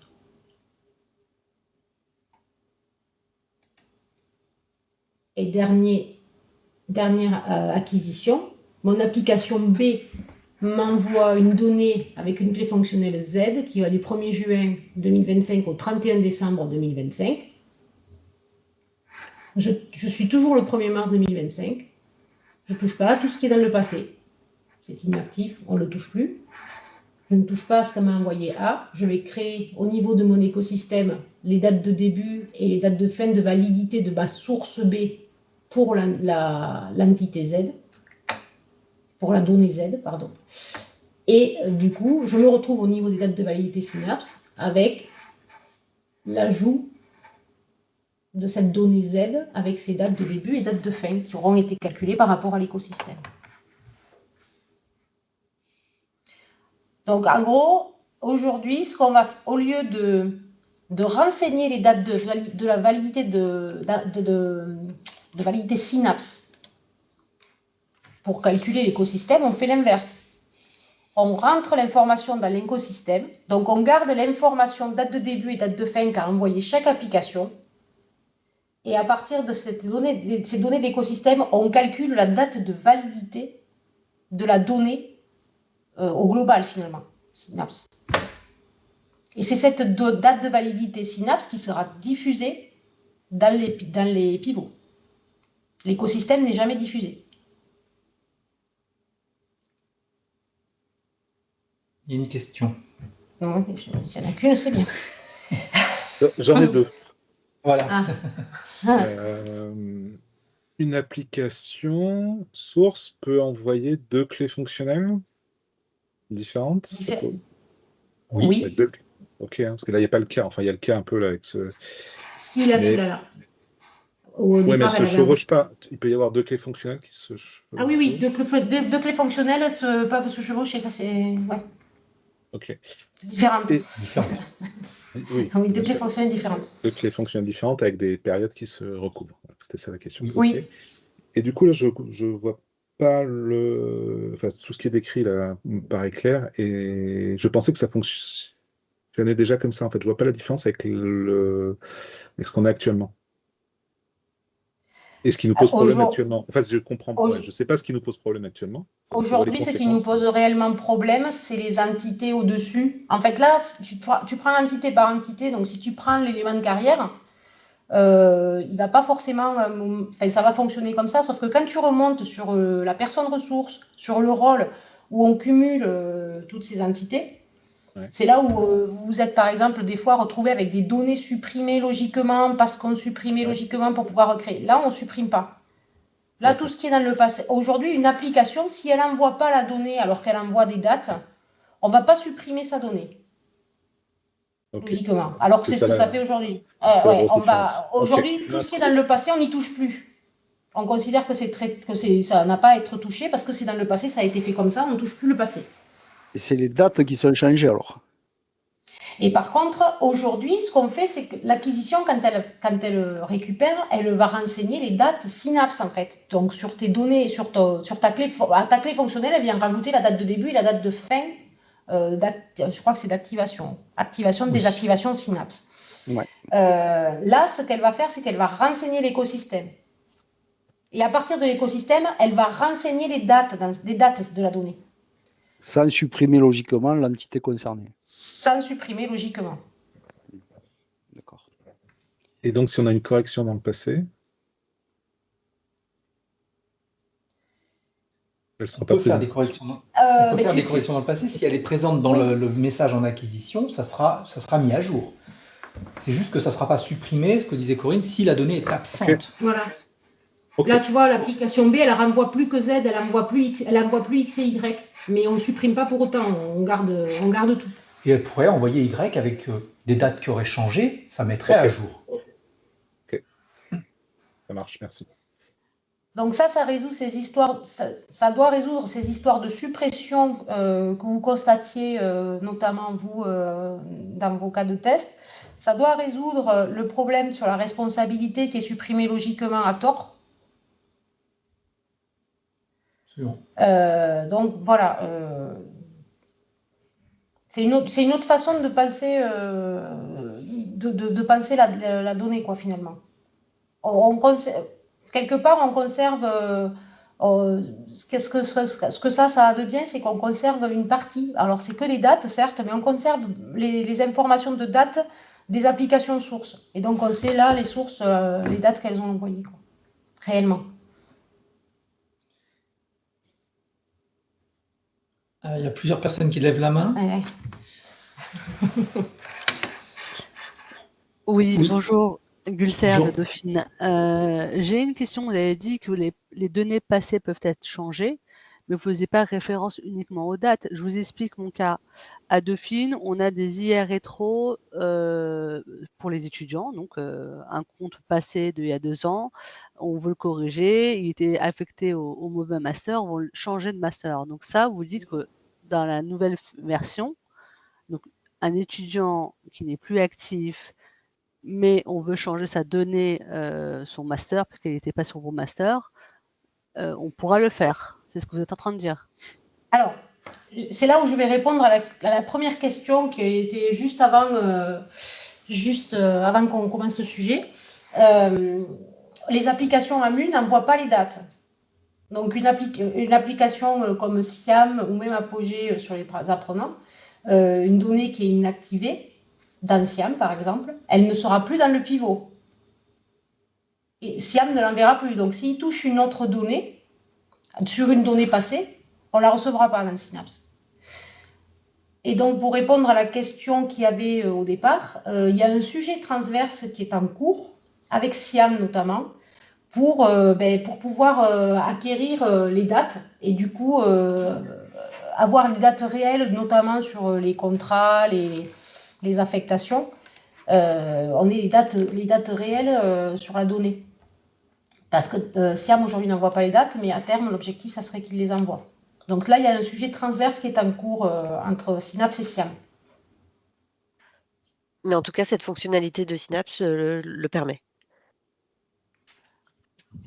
Oui, elle permettrait à SIAM, s'il nous envoie les dates, de récupérer les bonnes données. Et donc, Noémie, si ce sujet transverse, je ne peux pas vous dire quand ça peut aboutir, parce qu'on n'a pas, aujourd'hui, on est en étude, on n'est pas encore rentré dans la conception ou dans le développement, mais si ce sujet transverse aboutit, ça voudrait dire que SIAM nous enverrait les dates et donc il serait en capacité de nous envoyer une personne aux ressources qui aurait un rôle dans le passé. Et si on revient sur le cas cité, là, qui concerne un apprenant et une correction dans le passé de son IA, Apogée n'enverra pas de modification. J'imagine que la correction est possible dans Apogée, mais qu'on n'aura pas de flux d'acquisition vers Synapse pour modifier cette donnée-là dans le référentiel. Non. C'est ça aujourd'hui existant. Et vis-à-vis de Oui. Pégase, puisque bon, il est toujours difficile à l'AMU de faire évoluer des applications qui sont identifiées comme en fin de vie. Hein, c'est question de stratégie d'investissement. Mais en revanche, sur Pégase, aujourd'hui, est-ce qu'il y a cette possibilité d'aller faire une correction dans le passé sur des éléments d'information du parcours de l'étudiant? Et est-ce que là, pour le coup, on aura la synchronisation assurée dans Synapse? Ils n'envoient pas les dates, Pégase? Non, aujourd'hui, Pégase n'envoie pas les dates. Ce sujet a déjà été abordé avec eux. Il faut qu'on refasse le point là-dessus sur leur capacité à se connecter aux dernières versions de service, déjà. Et est-ce qu'ils sont en capacité de fournir les dates? Aujourd'hui, ils nous envoient des données liées à des périodes d'inscription. Je ne sais pas s'ils ont des dates au niveau des données des apprenants. Je n'ai pas la réponse là. Mais on leur avait, je retrouve des échanges là hein, qu'on avait eu avec eux sur justement la notion des fameuses IA rétroactives, mais on n'avait pas eu de plus d'avancées que ça avec eux.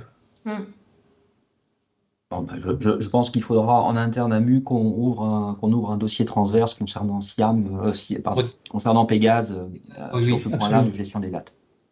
En tout cas, nous, on a prévu avec Synapse, pour les apprenants, la possibilité, si on a dans le pivot des dates, de prendre ces dates, mais en gardant les règles de calcul qu'il y a quand même sur les apprenants, notamment avec les histoires de delta de diplôme qui peuvent arriver parfois, qui peuvent repousser une date de fin, ou le droit à l'inscription quand il est à non, qui met que 6 mois, enfin qui met une certaine durée par rapport à la date de début. Donc toutes ces règles, on les garde, mais si on a des dates dans le pivot, on prend les dates du pivot, au lieu d'appliquer les dates qu'on a sur l'IA finalement, ou à la réception. Quoi.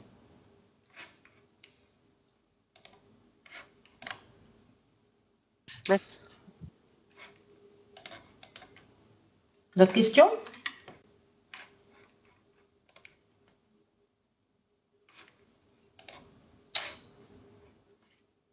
Ok. Donc ça, c'était les deux sujets majeurs de la 2003 pour fin d'année. Beau sujet. Du coup, on poursuit.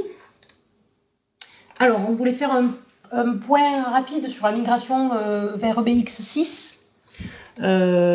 Donc, les premiers travaux qui ont été faits sur BX6 1.3 ont permis de remonter certaines problématiques, notamment des problèmes de performance. Donc, on a remonté à TIBCO. L'éditeur a pris en compte ces problématiques pour les intégrer à leur correctif sur une version 6.2 de BX. Cette version 6.2, elle devrait être mise à disposition à la fin de ce mois-ci, donc fin juin. Suite à quoi nous reprendrons nos études sur cette version-là, nos analyses d'impact, et nous verrons en septembre, fin septembre, nous verrons pour faire une réunion de go-no-go en interne sur cette migration vers BX6 en fonction de l'analyse qui aura pu être faite. Voilà, donc sujet toujours en cours, mais sujet complexe, donc voilà.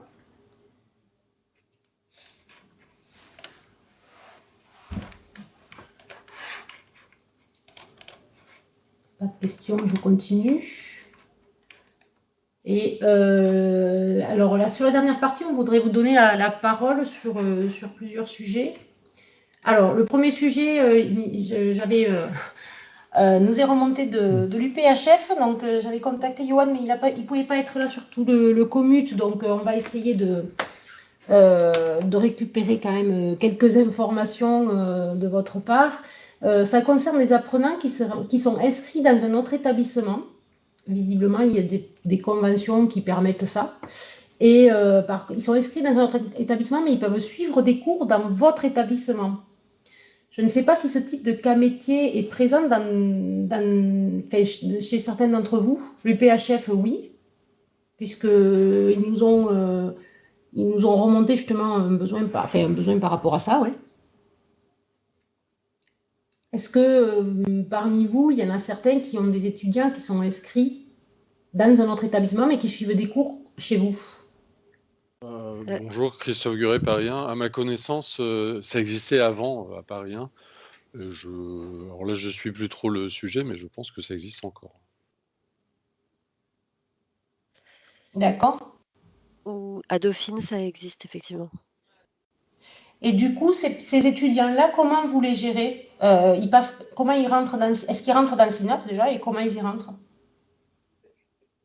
À Toulon, je crois qu'ils les inscrivent chez nous. Par exemple, pour le CNAM, ils sont inscrits dans Apogée, dans notre Apogée. D'accord. Oui, ils sont aussi inscrits dans Apogée, je pense, pour avoir des accès, un compte chez nous. Je vais vérifier. Ce que nous disait donc Johan, c'est que eux, il les fait rentrer dans Synapse via un fichier Excel. Via un fichier Excel, exactement, qui générait un pivot d'acquisition. C'est ça. Ils ne le rentrent pas dans leur outil de SCOL, donc dans Pégase en l'occurrence. Oui, eux, ils ont Pégase. Ils sont considérés comme des extérieurs du coup? Et je pense qu'il les fait rentrer en tant que tel, oui. Alors, si je reprends... J'ai pas la main sous les yeux. Parce que ça serait utile. Ouais, ça serait utile aussi pour des conventions. Par exemple, avec l'école d'infirmières, ils sont sur notre site, mais ils sont pas du tout inscrits chez nous par contre. Ce sont des externes avec un type d'externe spécifique pour cette catégorie d'étudiants extérieurs, qu'ils appellent étudiants extérieurs.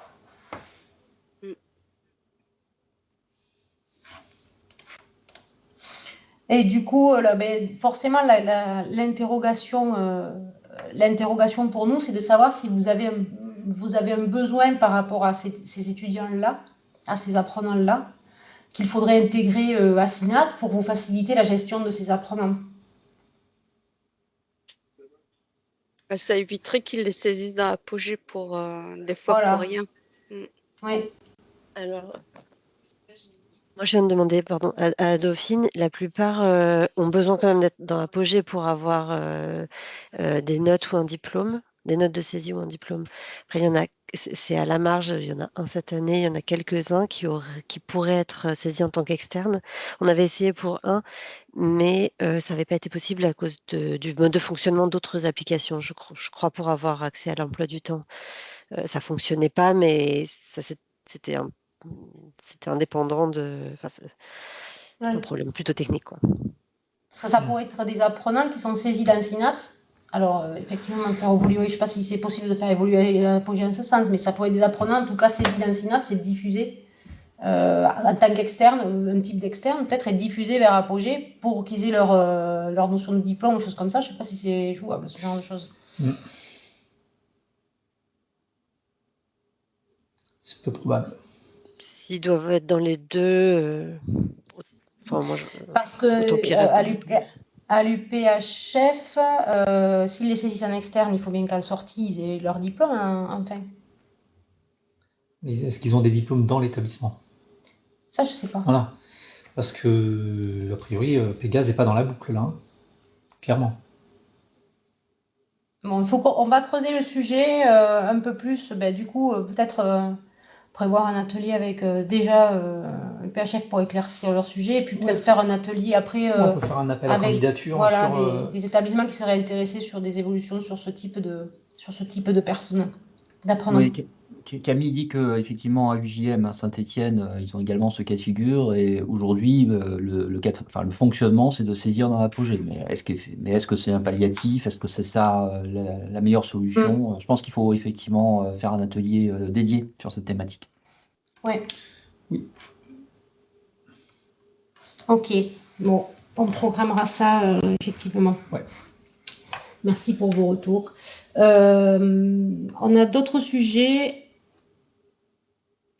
Si ça veut avancer, non ça... Ah, mais je peux sur mon truc. Où est-ce qu'il là, ce sont plus des sujets davantage techniques. C'est peut-être Renaud qui prend la main. Renaud, t'es connecté, bonjour. Oui, bonjour à tous. On te laisse la main sur ces sujets. Vous m'entendez bien du coup? Oui. Très bien. Ouais, du coup, il y avait plusieurs sujets techniques qu'on aurait aimé aborder avec la communauté utilisateur et éventuellement trouver des gens disponibles pour travailler avec nous là-dessus. Le premier point, c'est tout ce qui tourne autour des sondes applicatives pour superviser la bonne santé de l'applicatif. Aujourd'hui, il y a beaucoup de choses qui sont documentées dans l'exploitation. Mais pas forcément, on ne fournit pas d'outils intégrés à Synapse pour cela. On envisage, nous, en interne sur la plateforme projet de construction, on a des outils de type Prometheus, Grafana.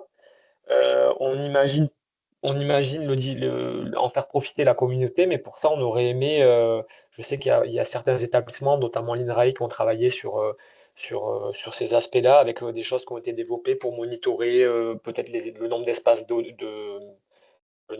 données ouverts côté EBX. Enfin, voilà, il y a pas mal de petites choses comme ça qui ont été faites à droite à gauche. Donc l'idée serait de pouvoir centraliser tout ça et proposer dans une version future quelque chose de packagé et d'installable pour l'ensemble de la communauté. Donc s'il y a des sites intéressés, n'hésitez pas à nous faire signe.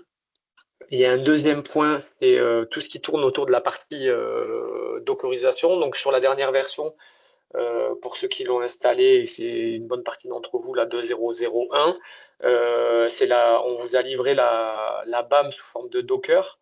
Nous, depuis, on a travaillé on a continué à avancer sur la partie Docker.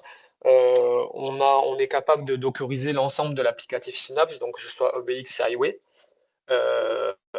C'est des choses qu'on imaginait diffuser dès la version 2.0.0.2 de cet été.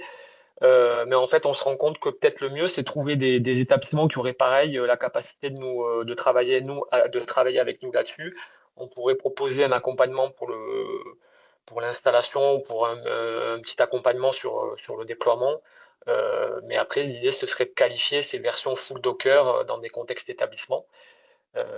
Donc là, pareil, on est preneur de vos retours et de sites qui seraient disponibles pour travailler avec nous là-dessus. Et dernier point, c'est sur la version précédente, donc la 2.0.01, pareil, il y a un composant applicatif qu'on a fourni en complément, c'est la partie Greylog. Donc pour ceux qui l'avaient vu, c'est la partie centralisation de toute la partie log applicatif, donc, et de les réunir dans une seule interface.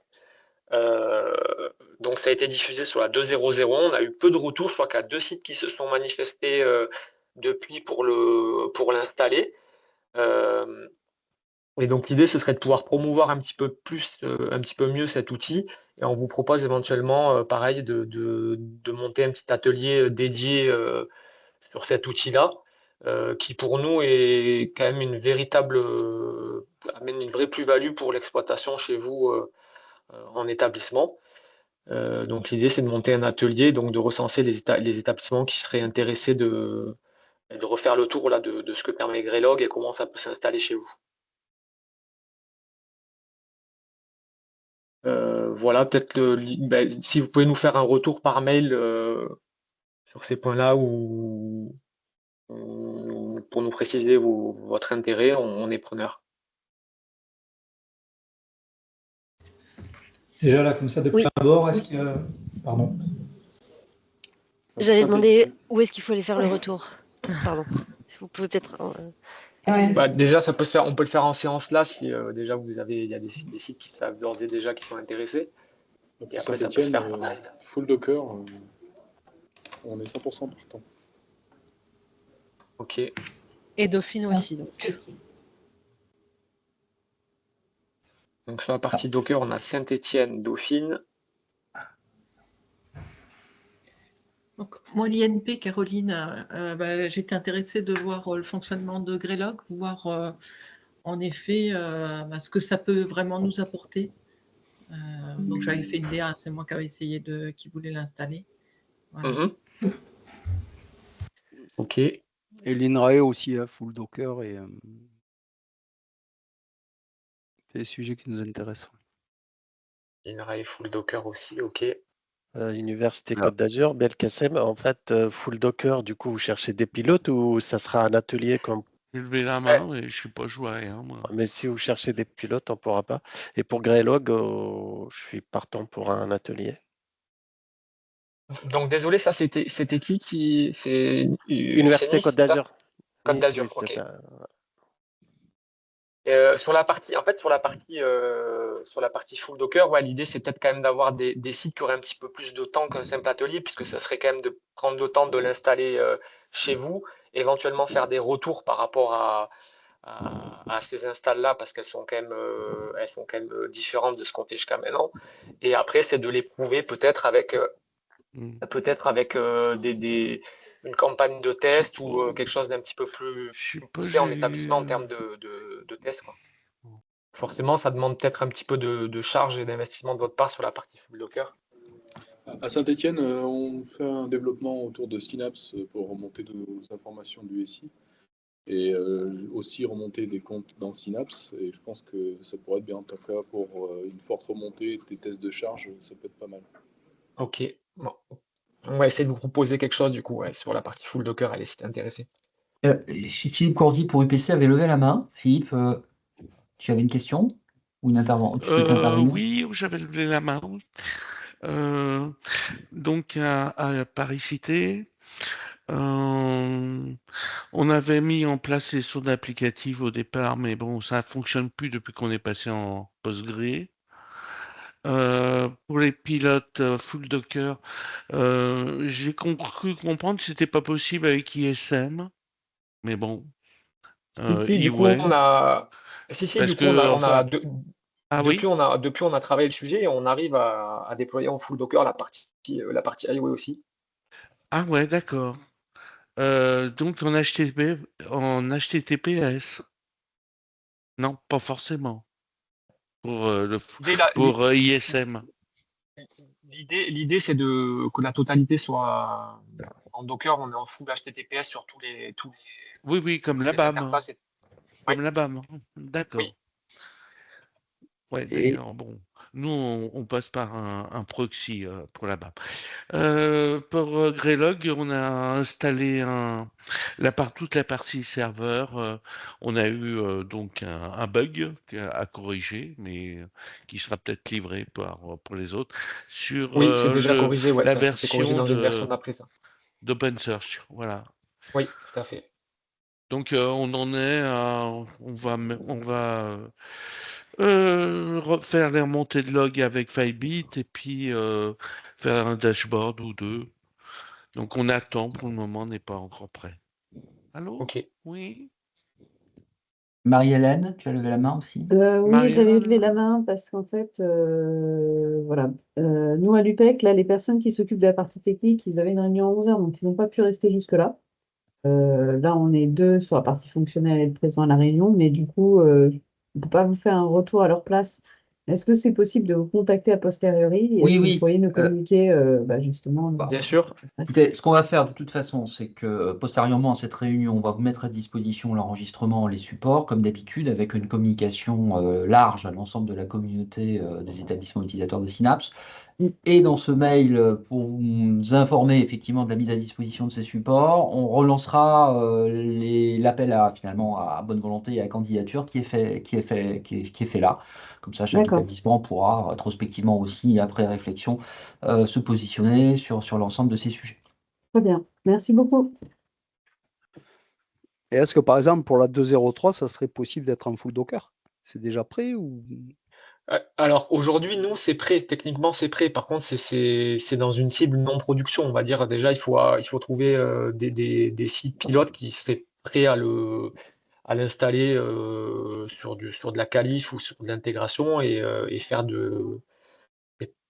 pour valider vraiment la solution. Alors nous, on a fait une campagne de test de TMC sur la version d'avant, en 2.0.0.1 en full Docker. Là, l'idée, c'est de la mettre entre vos mains, que ce qu'on propose en termes d'architecture applicative Docker convienne en termes d'installation, de sécurité et toutes autres contraintes qui sont liées à vos SI. Et après, c'est d'un point de vue applicatif, le qualifier et être sûr que ça répond, que ça tient à charge et que ça répond aux exigences fonctionnelles, quoi. Ouais. Ok. Et forcément, on resterait dans un premier temps sur une cible de non-production. D'accord.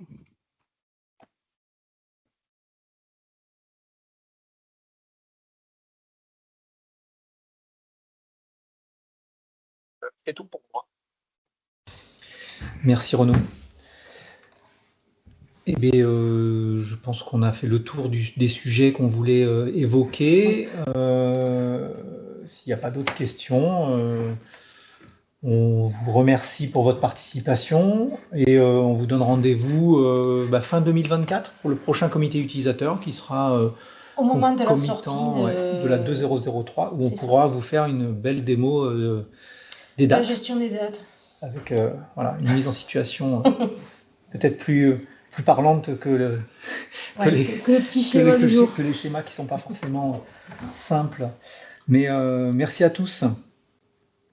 Bonne journée. Merci. On attend avec Merci impatience. beaucoup. Merci. Merci. Vraiment. Bonne journée. Bonne journée. Au revoir. Merci, bonne journée. Au revoir. Au revoir. Bonne journée. Bonne journée. Au revoir. Bonne journée, au revoir.